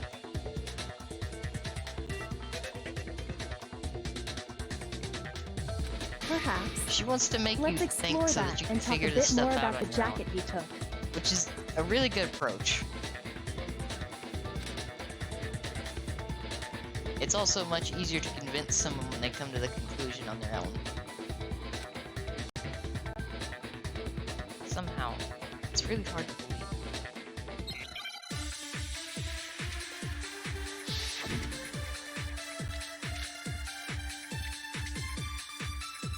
First of all, we know where Chihiro was headed. He was on his way to go exercise. So next we have to ask, why did he choose the specific tracksuit that he did? What do you mean, the specific tracksuit? I got it! He picked that tracksuit because it matched the one the culprit was wearing. So, what you're saying is, the killer was wearing the same blue tracksuit as him? My tracksuit is black. I don't even have a tracksuit. Cause exercising sucks. I have a white tracksuit personally. I got it from the warehouse, if you must know. Did any of that really help us get any closer to figuring out who the culprit is? No way. Not a chance. You heard him, right? What he just said without even realizing it?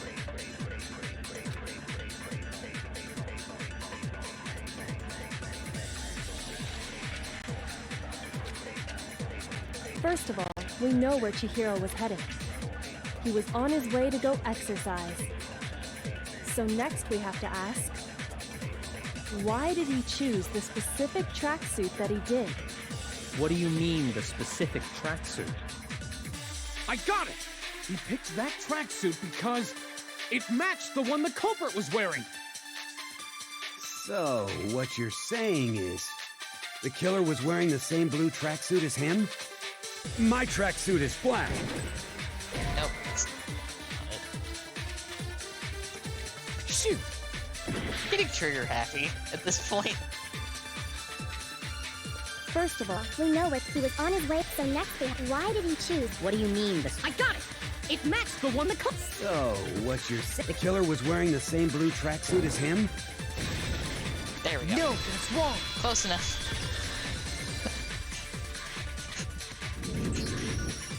Hold on a second, Mondo. Close. What did you just say? Just the wrong line. Huh? What'd I say?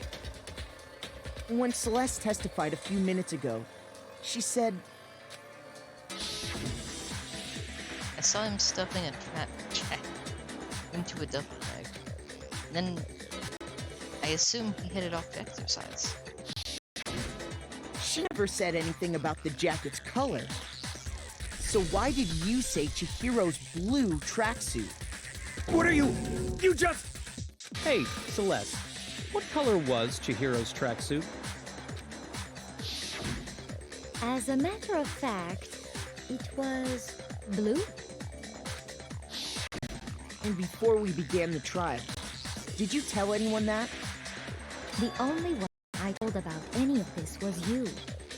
Then, Mondo, how did you know what color Chihiro's tracksuit was? But because I'm sure he saw the clothes at some point in the investigation. No, that can't be it. So we never found the duffel bag. The bag and clothes were surely disposed of by the time we began our investigation. Then the only reason he could have known what color the tracksuit was is if he saw Cherry with it before he died! That's the only possibility! Cherry? Are you talking about Chihiro? Yeah. So, how about it? Did you see the tracksuit or didn't you? Her tongue is just continuously getting longer at this rate as well. Just by chance. I just happened to see it last night. He walked past me, and he was carrying the tracksuit in his hands. No, that can't be it either. According to Celeste's testimony,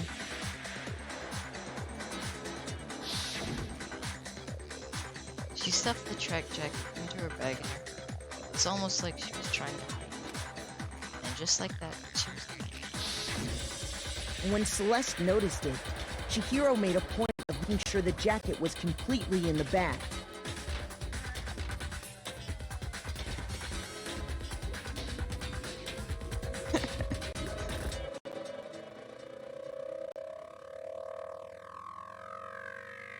You know, that is actually a good point.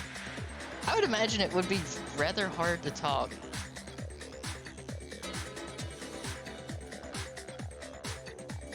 I also need to stop.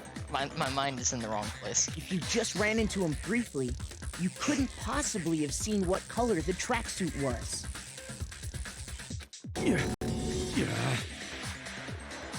Uh-oh. People are getting busted. It would appear you've dug your own grave. Perhaps. But you handed him the shovel, didn't you? That's why you said what you did. Focus on the tracksuit and it'll be obvious who he met with? What a bunch of nonsense. Ah, now I understand. It was all one big bluff, wasn't it? Your true intention was to draw a slip of the tongue from the culprit. That's why you said you knew who did it, to put them on edge. That's right. However, Mondo was my target all along. I had my suspicions about him from the very beginning. But why? What made you so suspicious? That's a good question.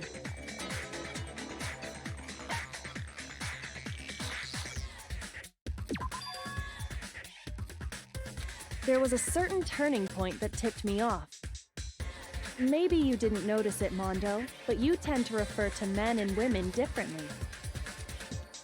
You only call guys dude. For girls, it's chick. And after he was killed, you happened to refer to him as dude.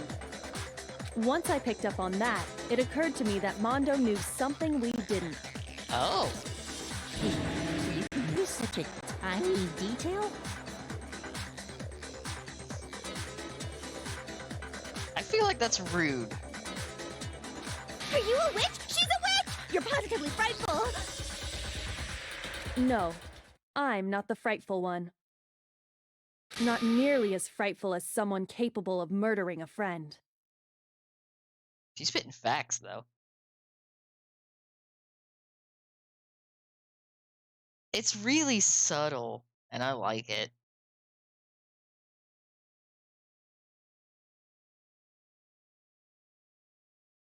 Yeah, like, that's the thing. Like, I've been around, like, a lot of stoners in my life, and I have been called dude a lot. It happens. It just depends who you're around. But at this time period, yeah, it's a subtle. It's a very subtle thing.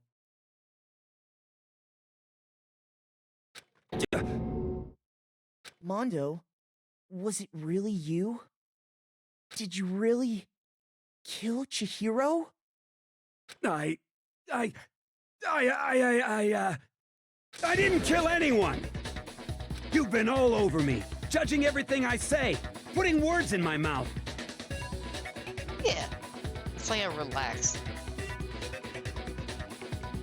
I feel like it's more like a relaxed thing. What gives you the right to treat me like a goddamn criminal? Yeah, He would never do something like that! This is a false accusation! It's true. My reasoning on that is pretty shaky. That was fast. Well, this does present us with a problem. It seems we are all out of leads. That is true. My time has nearly come. I hate that. That's what my little ghost friend is telling me. Oh yeah, that reminds me. Hifumi, weren't you telling me you found some evidence? Really? What kind of evidence?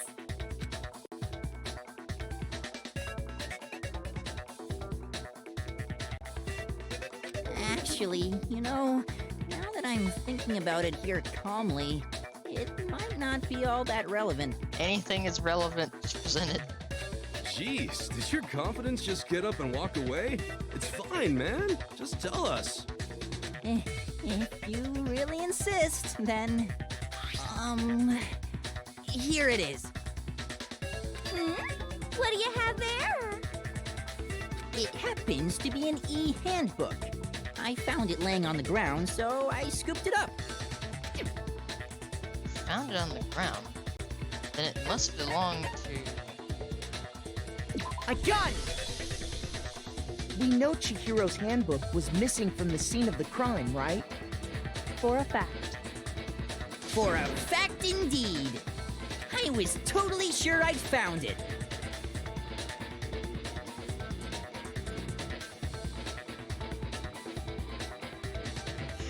That would be pretty Then funny. it must hold some clue about the culprit, right? Honestly feel like that's something they might have done at some point. Well, that's what I was hoping. But it's busted. It won't even turn on. I imagine the culprit broke it to get rid of any evidence after the murder. See, that's kind of... I think there's a problem with that. That's odd.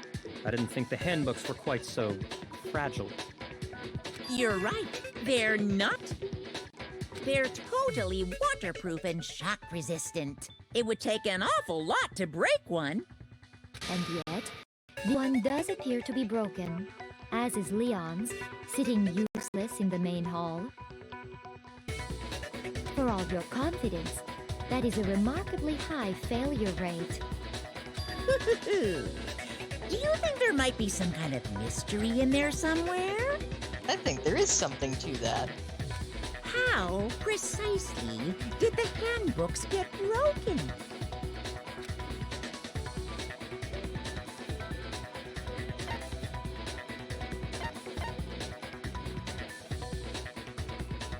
I got it!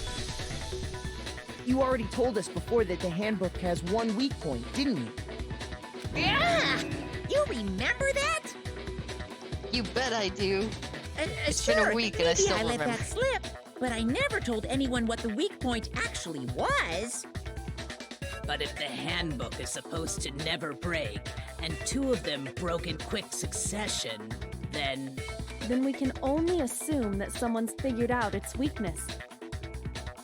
You know what the weakness is, right, Monokuma? So, what is it? Huh? You're asking me?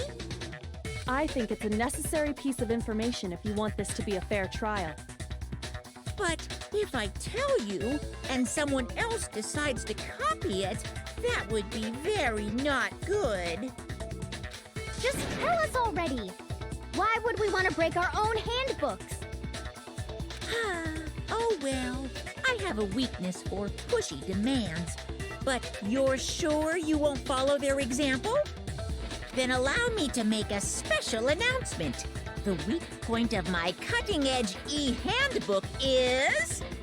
when it's exposed to high temperatures for too long, it will suffer a meltdown and totally break! In other words...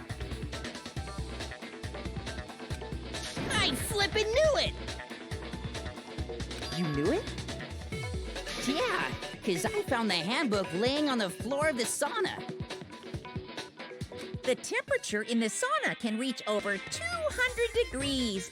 Strange how you don't get burnt, huh? It's because as your sweat evaporates, it creates a cooling layer of air around your skin. Yeah, it's really weird. If the hot air of the sauna were somehow pushed directly onto your skin, you'd definitely get fried.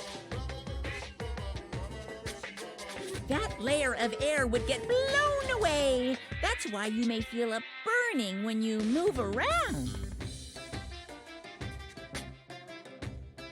So when you're in a sauna, make sure to keep nice and still. Interesting. I learned one new fact today. That is a mere trifling speck of knowledge. Anyway, if you found the victim's handbook in the sauna, then the killer must have been purposely trying to raise its temperature in order to break it.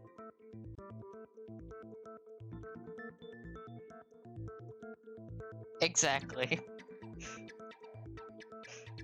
Taka Meaning the is culprit like somehow knew its weakness. a little too into like learning. But how'd they find out? Sometimes. Monokuma said he didn't tell anyone, right? Indeed. Quite the mystery.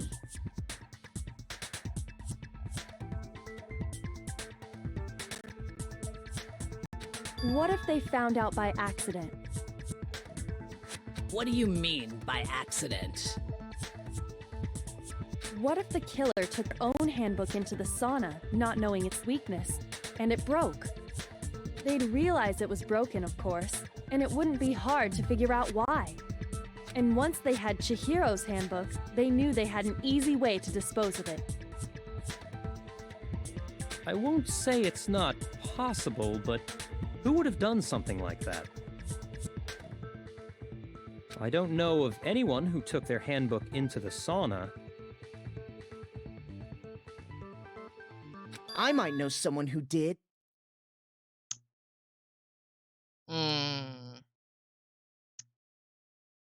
That is unfortunate.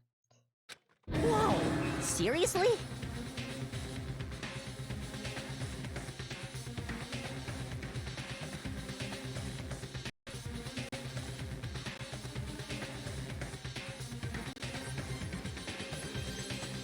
I think the one who may have taken their handbook into the sauna was...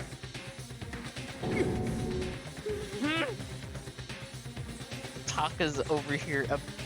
His entire existence is just getting crushed right now.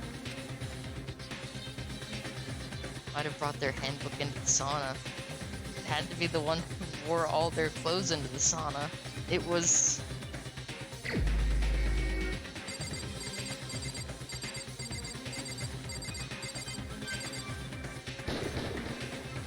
Here's my answer! Mondo, your handbook got broken in the sauna, didn't it?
What? Why? Why do you keep accusing him? This is heartbreaking. Mondo and Taka had an endurance contest in the sauna not too long ago, remember? And for the contest, Mondo just so happened to keep his school uniform on. But little did he realize, he'd also left his handbook in one of his uniform pockets. And when it was all over, Mondo discovered that taking your handbook to the sauna could easily destroy it.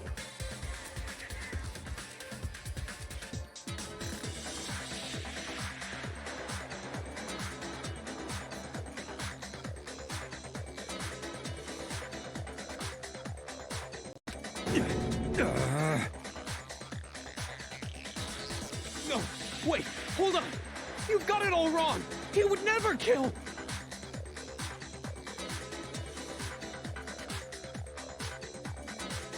I don't accept this! Show me the proof!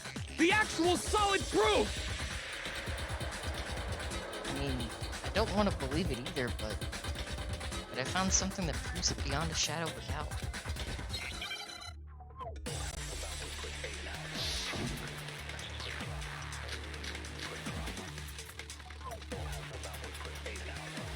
Let's test Makoto's assertion. If what he says is correct, then Mondo, you broke your own handbook. In other words, if Mondo's handbook is actually broken, then that proves that what Makoto said is right. The raid Well, my goddamn handbook works just fine!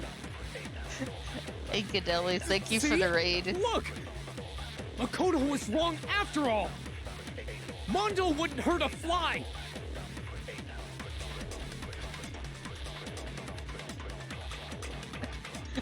Hope you had a good stream today.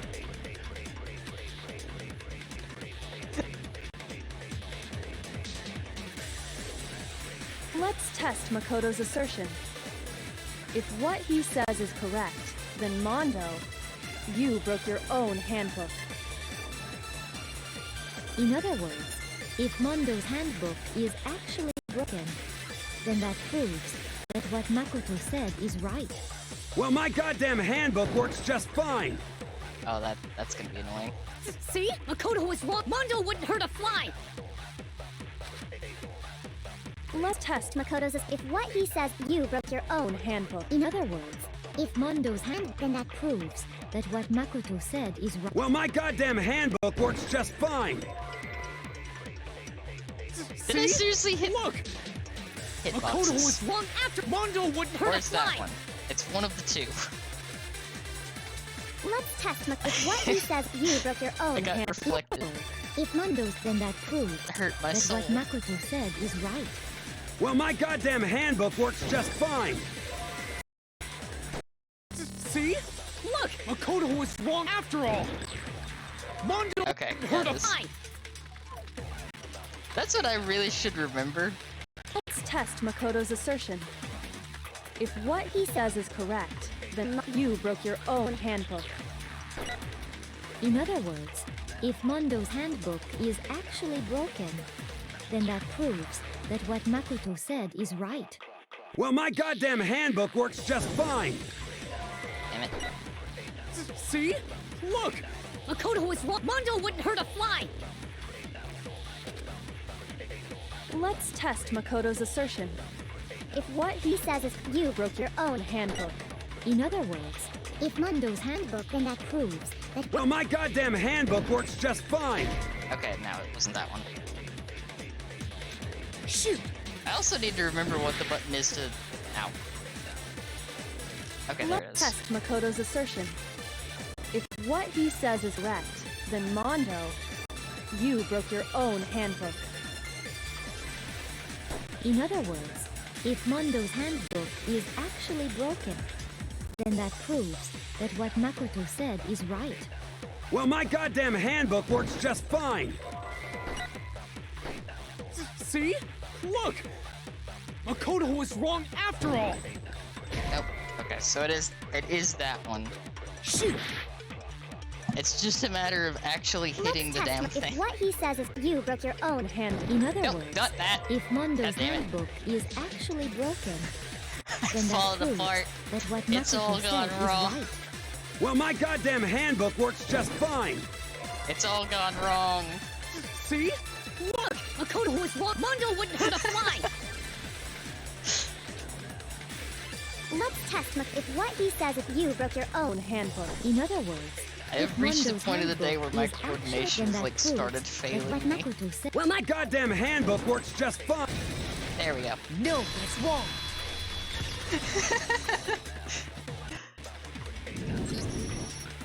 Monda, the handbook you have right now. There we go. Is it really yours?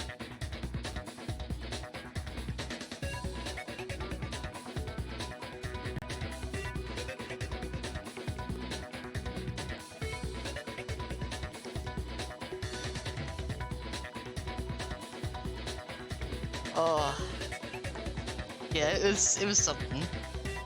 What is that supposed to mean? The broken handbook that was in the main hall. Isn't that one actually yours? What the heck are you talking about? Which wait. Oh, that's right. That means that is he running around with Leon's? What I mean is, I think Mondo swapped his handbook out for one that actually works. I think he took Leon's handbook and replaced it with his own. After all, Monokuma said himself that Leon's handbook never should have broken. That's right! The punishment it suffered wasn't nearly enough to destroy it. So then, the broken handbook in the main hall is actually Mondo's. Which would mean that the handbook Mondo has right now is actually Leon's, yes? But does that violate the school regulation that says loaning out your handbook is prohibited? That's the loophole. A dead person can't lend out their handbook. Well, here's how I look at it. There is a rule about loaning your handbook to another student, but if they're dead, they're not a student. It's a bit of a gray area, I admit. But no worries. If anything, it just makes things more interesting. That is a really twisted loophole, but it's not wrong, technically. As such, I decree that exchanging handbooks with a corpse is not a violation of the rules. Well, Mondo, if I'm wrong about this, you're welcome to say so. I'm happy to admit I made a mistake, but... Son of a bitch! What's wrong, bro? Come on! Tell him he's wrong! You are wrong! You have to be wrong! Everything you just said is wrong! You made it all up! Okay, then why don't we look back on this case one more time, from the beginning?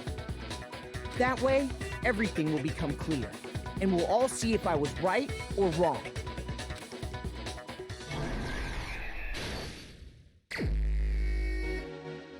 Oh yeah, here we go.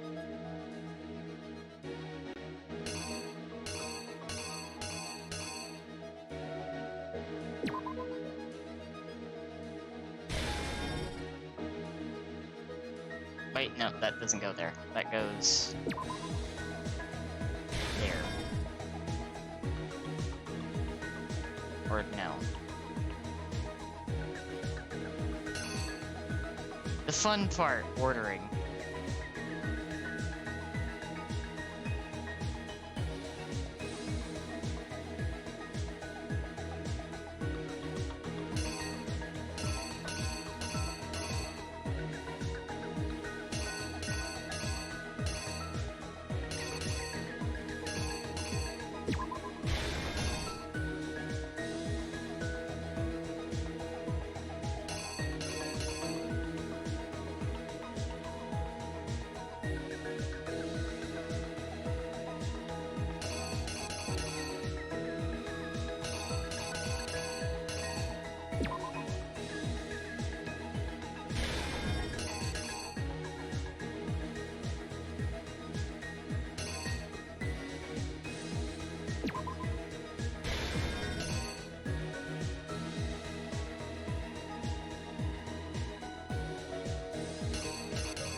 That makes more sense over here.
Here's exactly what happened. I had to see if I got First, everything right. Let's take a look back to before the incident.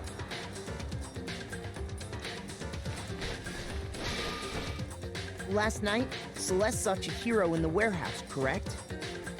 At the time, she was apparently stuffing something into a duffel bag.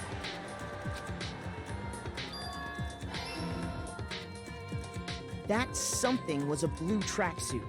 You can confirm this, right, Celeste?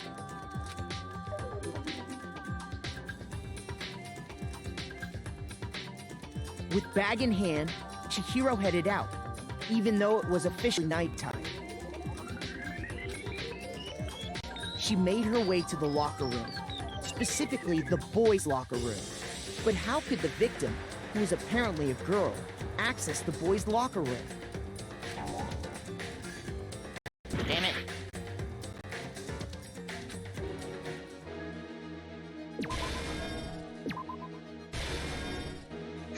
Of course. Here's exactly what happened.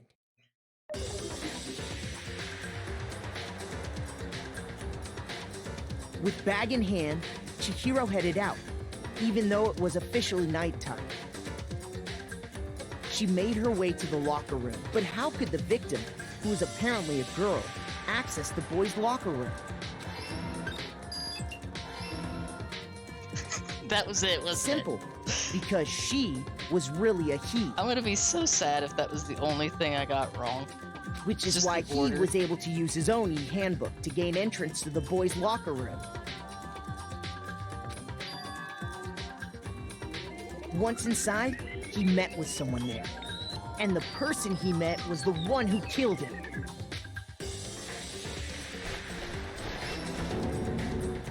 It seems likely that the killer grabbed the nearby dumbbell, approached the unsuspecting Chihiro,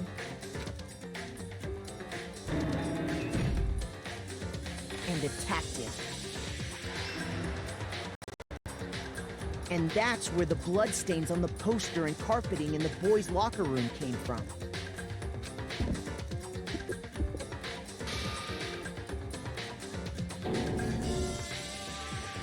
It was likely in the heat of the moment.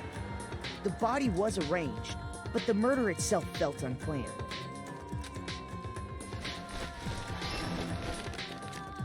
Which is why the killer hurried to try and hide the act.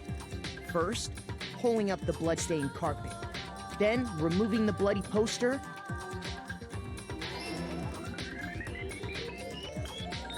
and finally carrying the corpse into the girls' locker room. A girl's handbook was necessary to get into the locker room, of course. But this alone doesn't prove that the killer was necessarily a girl. After all, Sayaka and Junko's handbooks had been placed in the main hall. Using one of those, a boy could get into the girls' locker room without much problem. And that's exactly how the killer did it. That was all that I missed, wasn't it? It was just the order of those two. With the carpet and the poster they brought with them, they got to work.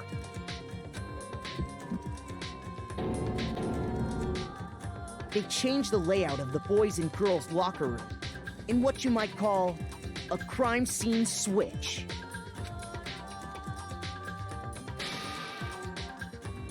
could have been the end of things. But no.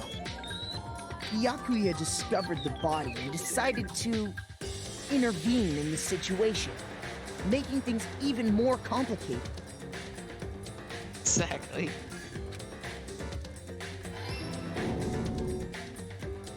So, after stumbling on the crime scene, he went and grabbed the extension cord from the library, and then he got to work. He used the cord to string up Chihiro's lifeless body.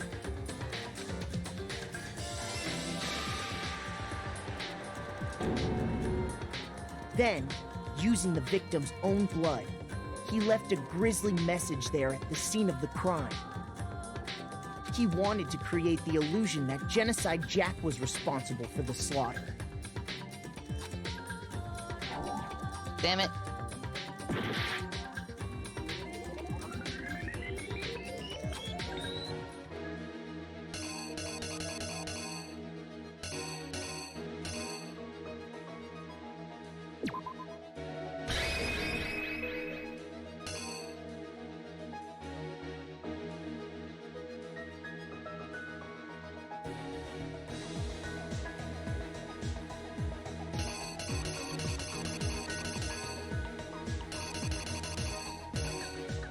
Did I just put the same thing back there?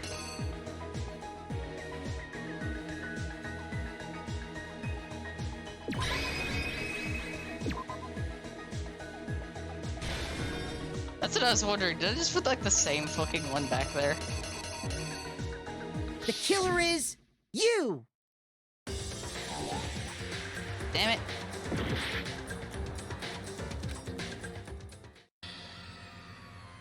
Did I just fail at the end?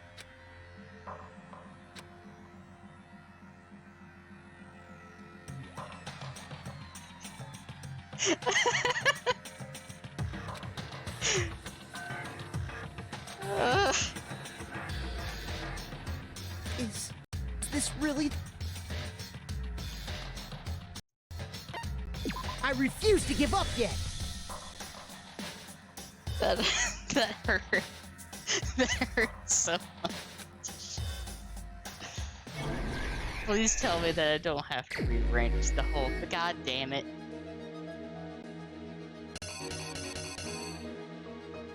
Okay, where's the bag? Would give me strength.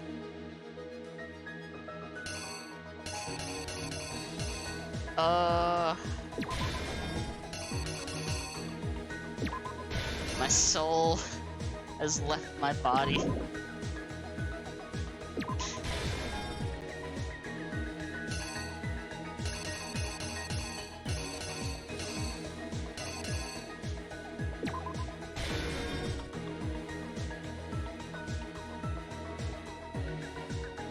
Okay.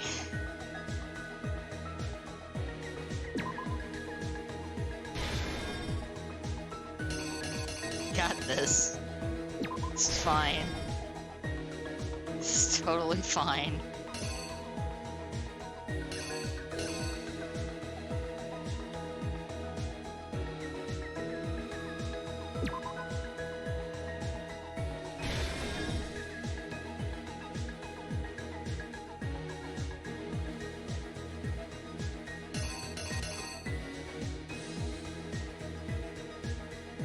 I know that's not fair.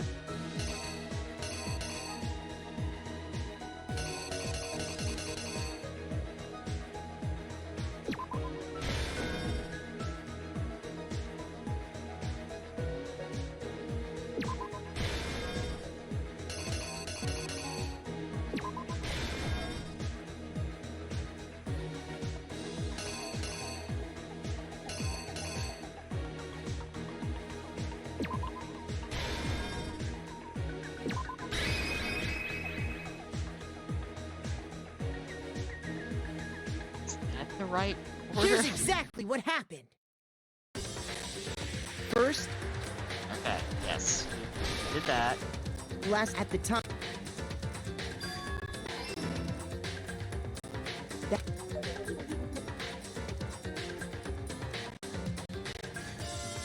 with bag and... God damn it. I'll get this eventually.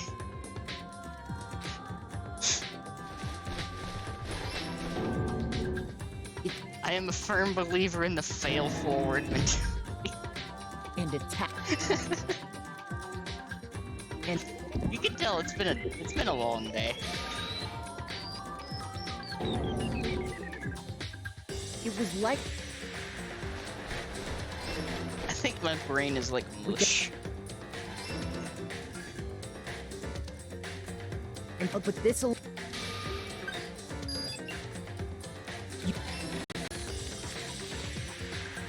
And...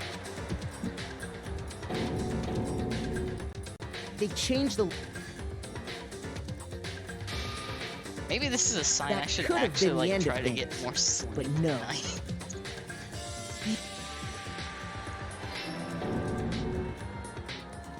He went and grabbed the extension... Who knew that class trials in a game where I He have used to the cord put to things string in up order would Chihiro's make me lifeless realize body. I should probably fix my sleep schedule.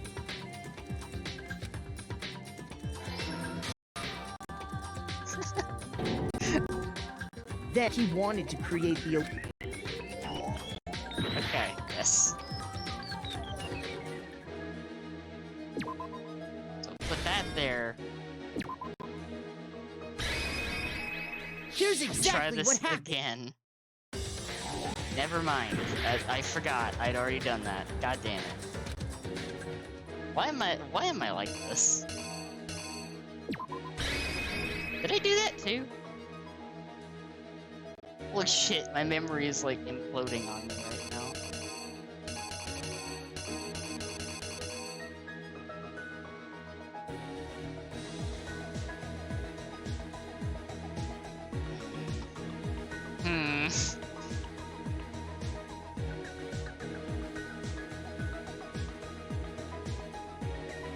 Yeah, no. The fact that Byakuya actually went the extra mile is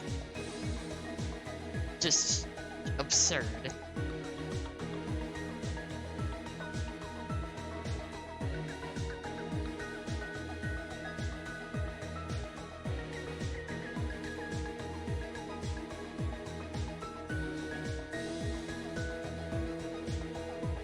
Yeah, no, absolutely.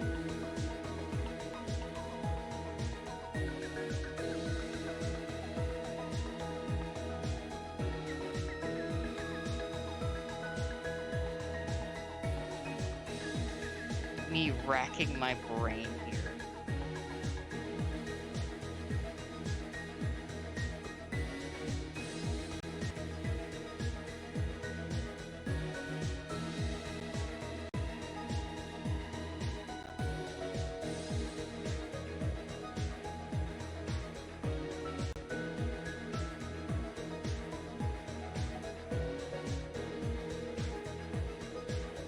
Dude, there's only...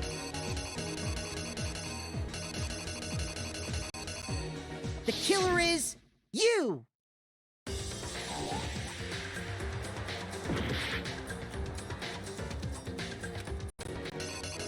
Like...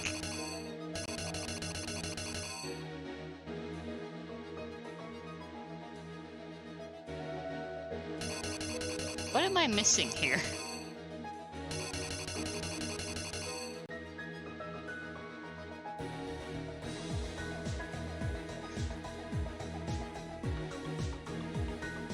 It's like, didn't I try this?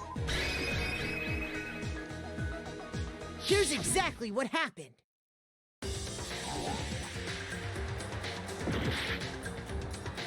Okay. Which one is wrong here?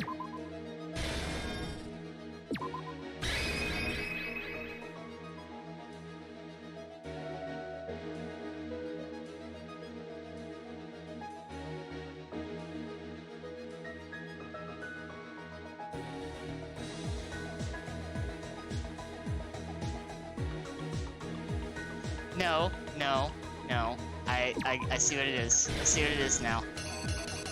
I just realized. The killer is...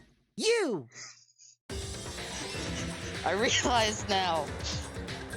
I And finally around the paid same attention time to that the wall. Byakuya was putting together this facade, As you can tell, my brain is like fried now.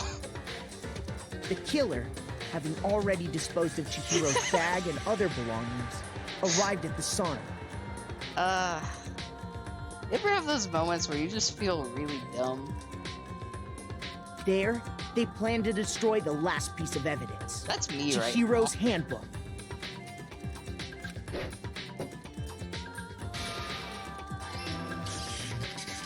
And just as the killer expected, the steamy sauna was enough to ruin the electronic gadget. Somehow, the killer knew that the handbook couldn't stand up to the heat of the sauna. And the reason they knew that is because the sauna had already wrecked their own handbook. And that's how it all played out.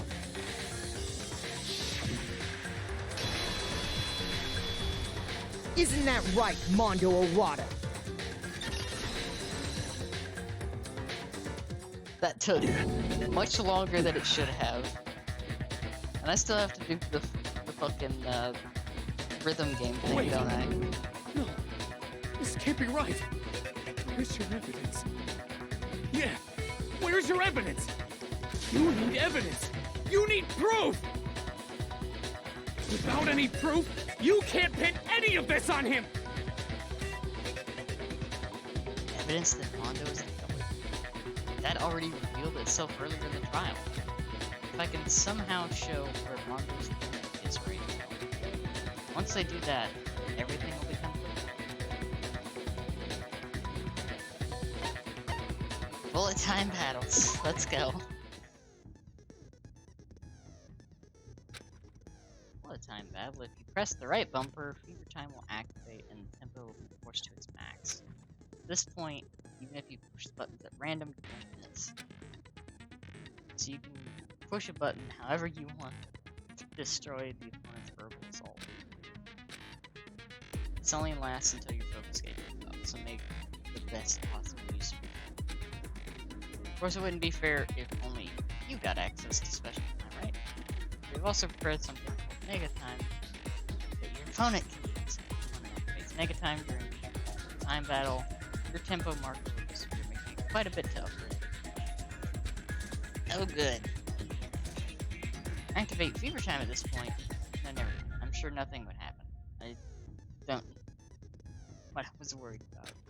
Unsurprisingly, if your action difficulty is gentle, the opponent will just take time. Good luck and have fun.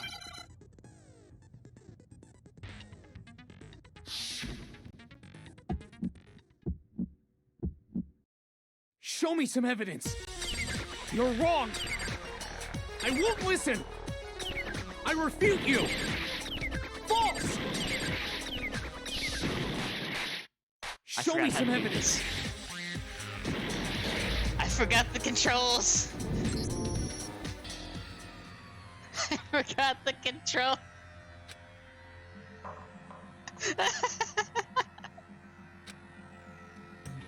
There's too many minigames.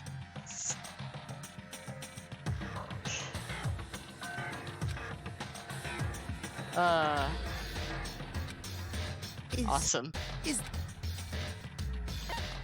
I refuse to give up yet.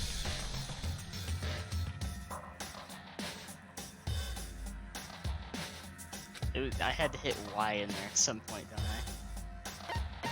I? No, not at all. I don't want to hear the thing again.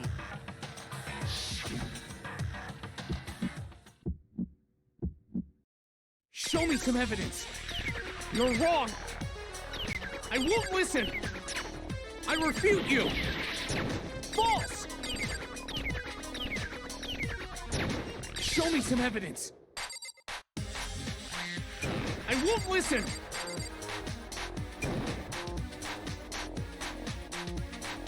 I refuse to vote. Show me some evidence. You're wrong. I won't listen. I refute you. False. Show me some evidence.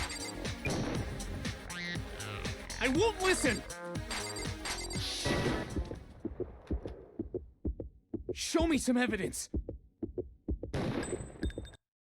should prove it. Also, did I just fucking do that without actually seeing the thing? If my thinking so far is right, should I actually start playing some rhythm games? Holy shit. Mondo must have replaced his broken handbook with Leon's. In which case, we can just check each of our handbooks right now. Once we do that, we'll... We don't gotta do that. Huh? Yeah. Yeah. I did it. I killed him.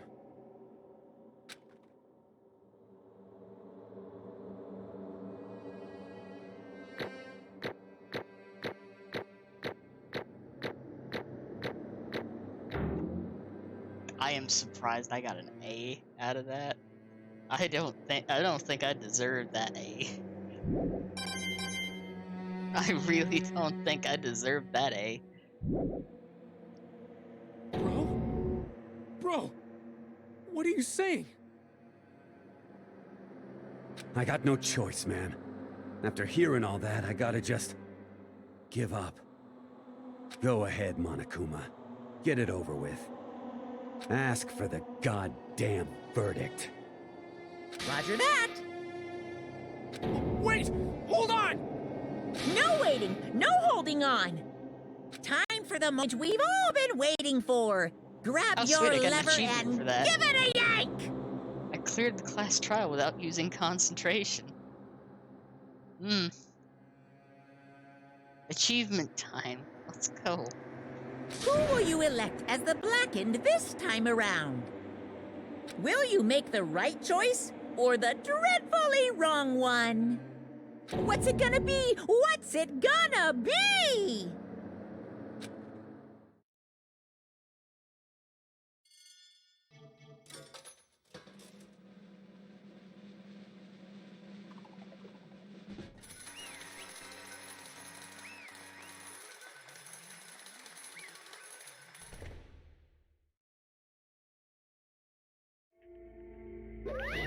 What? Uh-oh. This time, it looks like you got it right again. Yes, it is so. The Blackened that killed Chihiro Fujisaki was...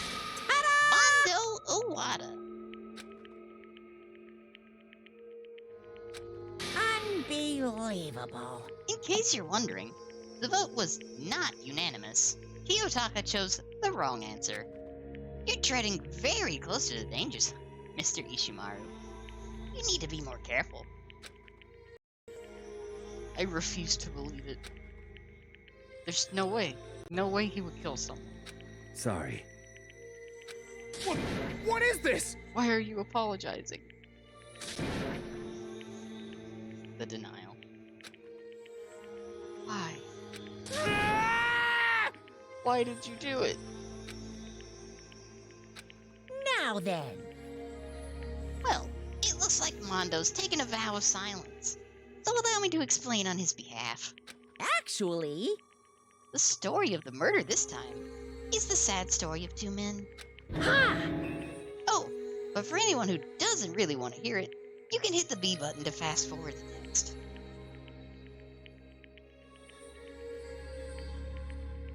That is true. I forgot about that.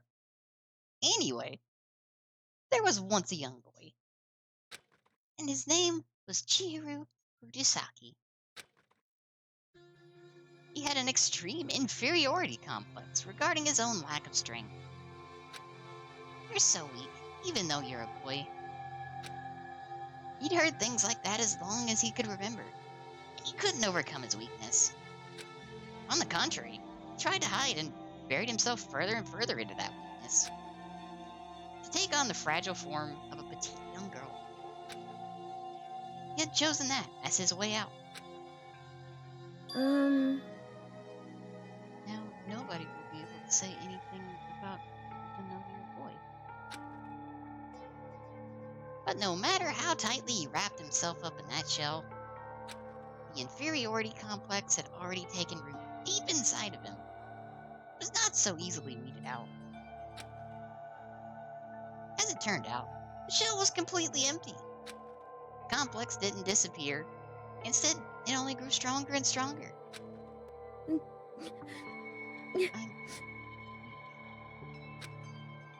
Weak, weak, weak, weak, weak, weak, weak, weak. Once the killing game had begun here at the school, he had no choice but to accept this fact. After all, this world is survival of the fittest. If you're not strong, you don't survive.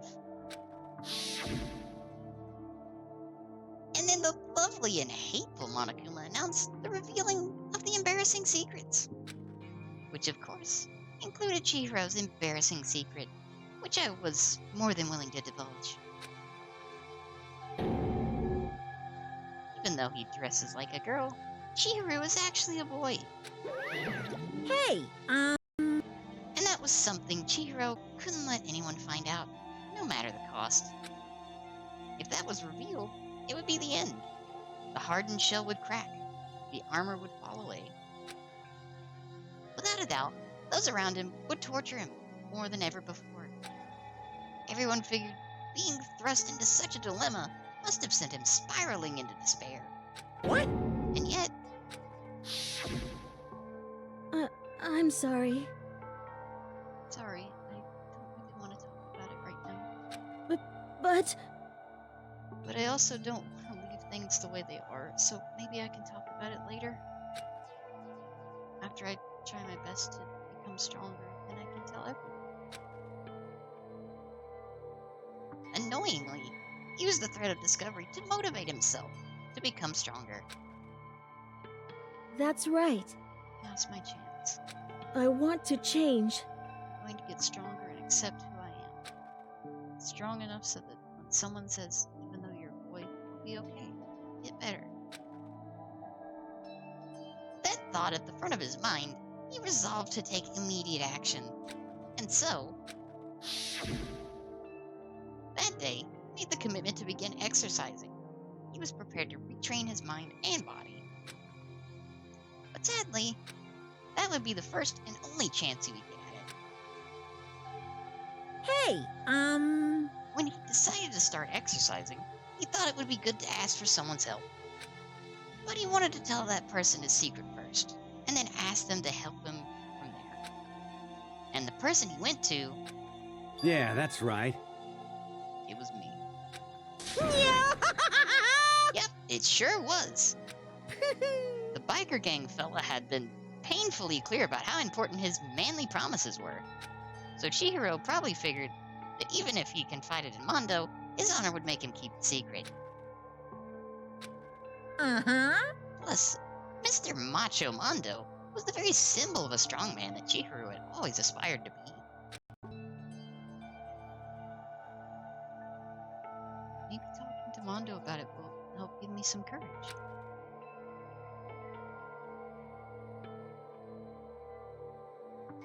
So he went and asked Mondo to help him become strong.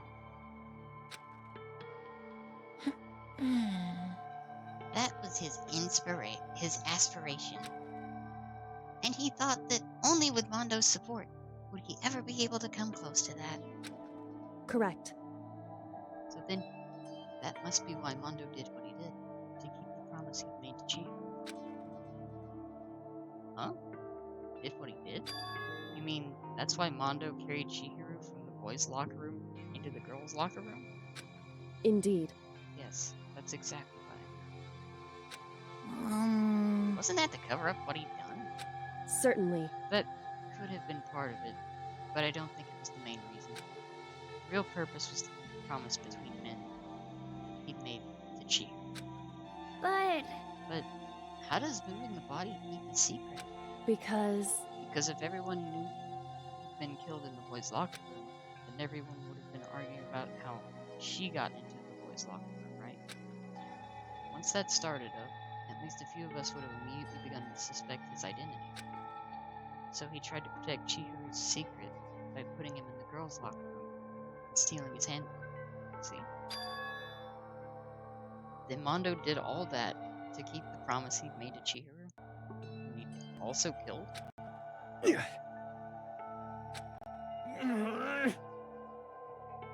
Why would he do that? The more I hear you talk, the more I don't understand. I mean, you guys trusted each other, right? So why? Why did you... Because no matter what I did, I didn't want anyone to know. I knew it. So that's what triggered it after all. The possibility of having your embarrassing memories and secrets exposed. What is this? That's impossible. Nothing could have been that bad. Something you didn't want anyone to know, even if it meant killing someone? You're wrong! It's impossible. Don't make me repeat myself. How many times must I repeat myself? To judge others by your own standard is the height of folly. Even if you can't comprehend it, you obviously can. That's all there is to it. Well, while we're on the subject, why don't I tell you? That embarrassing memory, that secret he didn't want anyone to know. Hey, You know what Mondo did? He killed his own brother.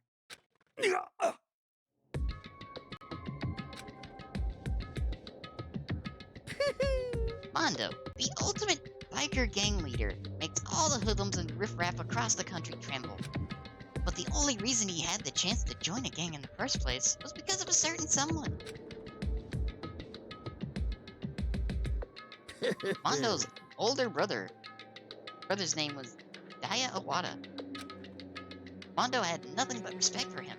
It was because of Daya that Mondo ever got on a motorcycle. Mondo's brother was his only family growing up. He was the only one Mondo could trust or respect. He wanted to measure up to his big brother, so he imitated him in everything he did. Mondo was the epitome of the starry-eyed kid brother. Meanwhile, the charismatic older brother had to put together a local motorcycle gang. And before anyone knew it, it had grown into the biggest biker gang in the country. Daya, the older brother, #1 in the gang, and his #2, his younger brother Mondo. In the beginning, everything was peaches and gravy. But when Mondo started to think about how he would have to take over the gang from his brother someday, his brother's greatness, his reputation, began to gnaw on Mondo's very soul. The kid's gonna take over for Daya, huh? Daya created this gang with his bare hands. Mondo's just along for the ride. Would someone like that really be our leader? All that would do is make the gang look bad. Almost every day, Mondo heard the gossip and whispers of the other members of the gang, which is why... I just... I gotta get stronger. Stronger than Daya. Once. Just one time. No matter what, I gotta win. Don't fuck with me! I don't care what it takes. I gotta come out on top. And on the night of his amazing brother's retirement ceremony, Mondo challenged him to a street race. But during the race, tragedy struck. The kid brother pushed ahead with reckless abandon, eager for victory, and dashed into oncoming traffic. But suddenly...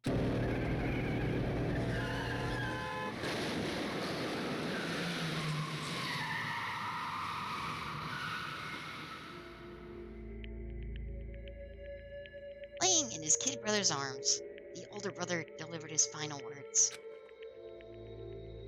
My bad, kid. I fucked up. Sorry. Of course, he knew it was his brother's fault, but Daya never blamed him for what happened. Hey, kid, the rest is up to you. No matter what, you gotta keep the gang together. Because it's the team you and me together. It's a promise between men. He decided to hide the truth of what happened from everyone else in the gang, in order to keep the gang together and keep the promise to his brother.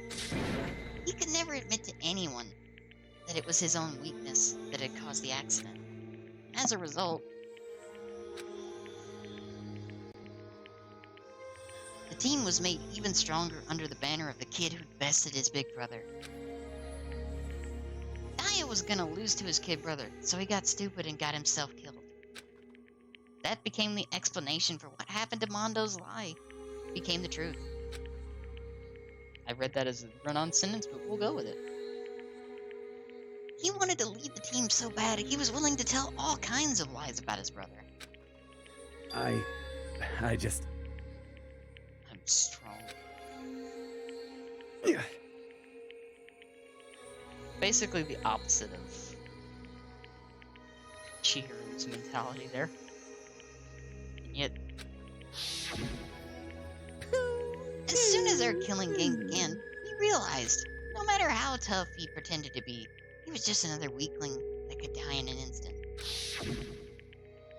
And then the hateful Monokuma announced the revealing of the embarrassing secrets. At that point, it was clear I would have no problem shedding light on his secret. Mondo killed his own brother. His own older brother. No matter what, I couldn't let the other gang members find out. If that happened, everything would have been ruined. Everything me and my brother had worked to create would have been destroyed. His death, all the guilt I'd been carrying around, would have been for nothing. So that's why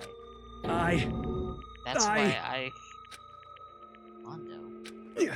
After I saw what Monokuma had on me, my head filled up with a kind of fuzzy uneasiness and started swirling around.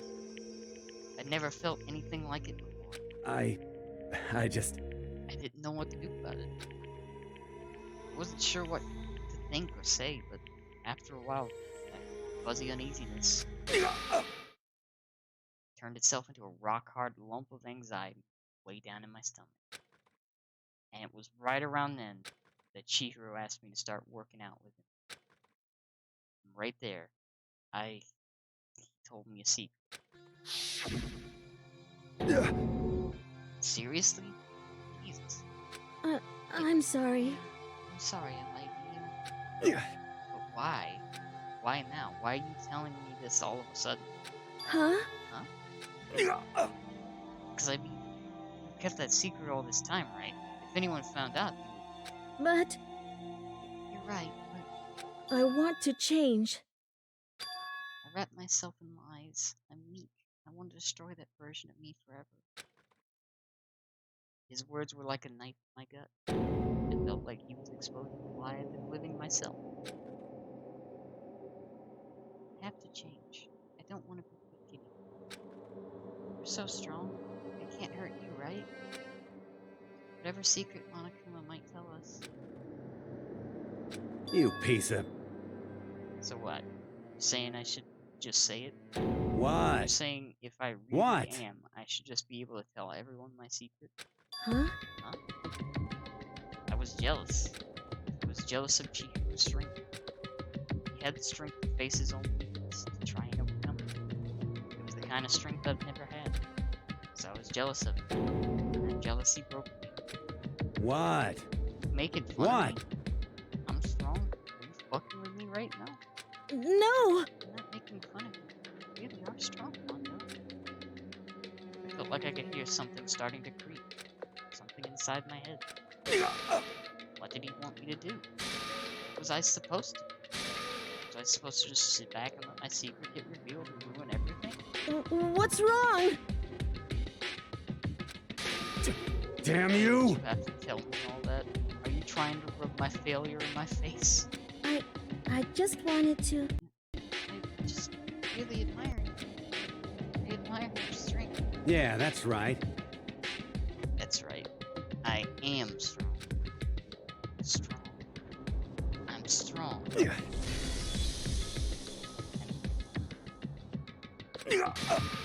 Stronger than you. You son of a bitch! And stronger than Dai. I don't remember anything after that.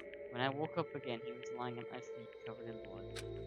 I had the dumbbell in my hand and was just staring at him down on the ground. Hey. I killed him. I killed Chihiro. Even after all this time, I'm still just as weak as I've always been. And thanks to that, I did something I can never take back. Mondo. He was normally so aggressive, so angry. He hid that weak side away from everyone. That was a secret. A weakness like that lived in a heart like his, and it turned him cold-blooded. God damn it.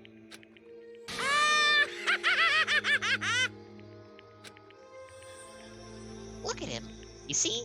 You're all just like him. We're a secret from the past. We're a memory. For that, he killed another living human in cold blood. He couldn't cut free of his regrets from the outside world. He doesn't know what true strength is. Do you see hope anywhere in there? Because I sure don't. You bastard. Just shut up, you son of a bitch. Go ahead and say that again, I dare you. Yep.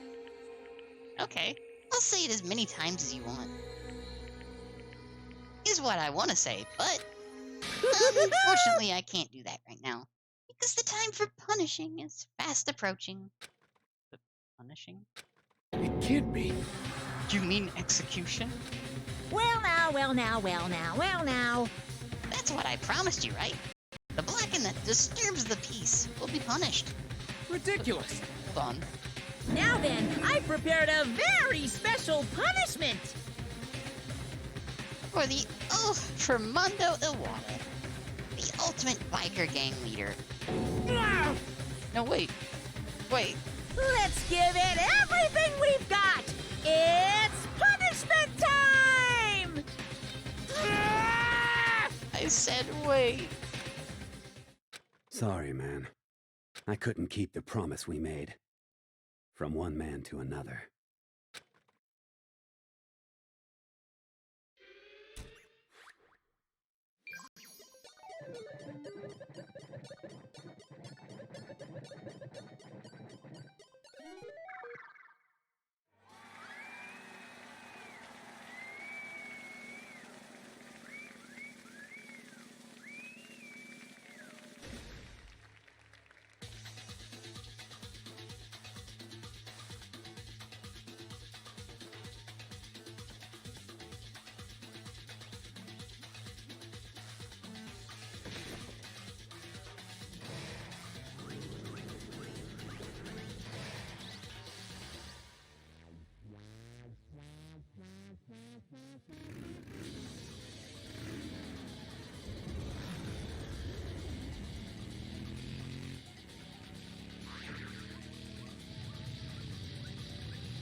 I thought that was who it was. I just wanted to make sure while this was going on.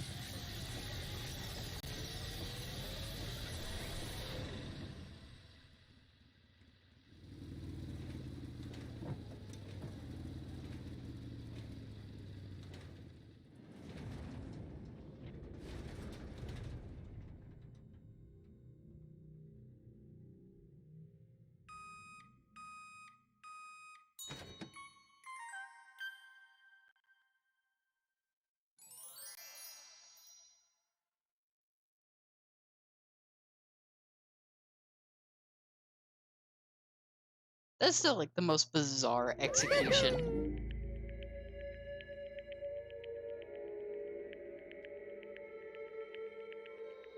Laugh at death, and your soul will forever be at peace. It can't be my brother. Another murder and another execution. I want to feel again. Everyone's lives are taken so lightly. I feel like I might be going mad. Maybe I'll just let it happen.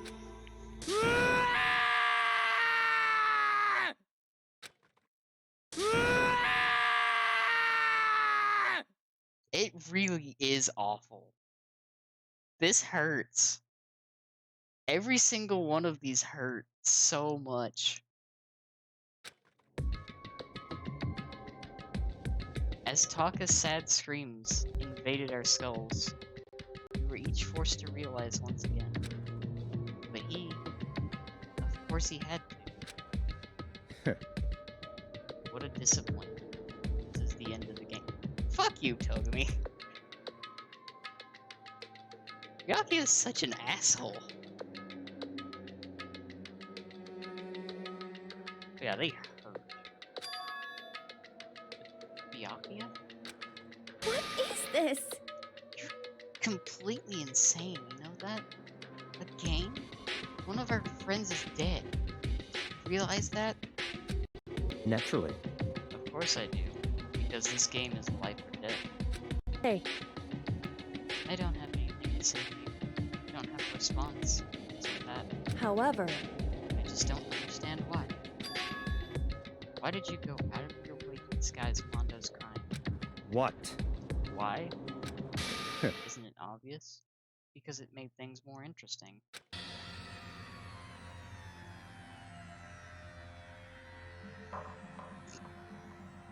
Nice. Well done, Crimson. I like that. His voice was calm, emotionless, like the voice of death. It chilled me to the bone. Last night when the murder took place, I was in the library as usual. Honestly. So you ignored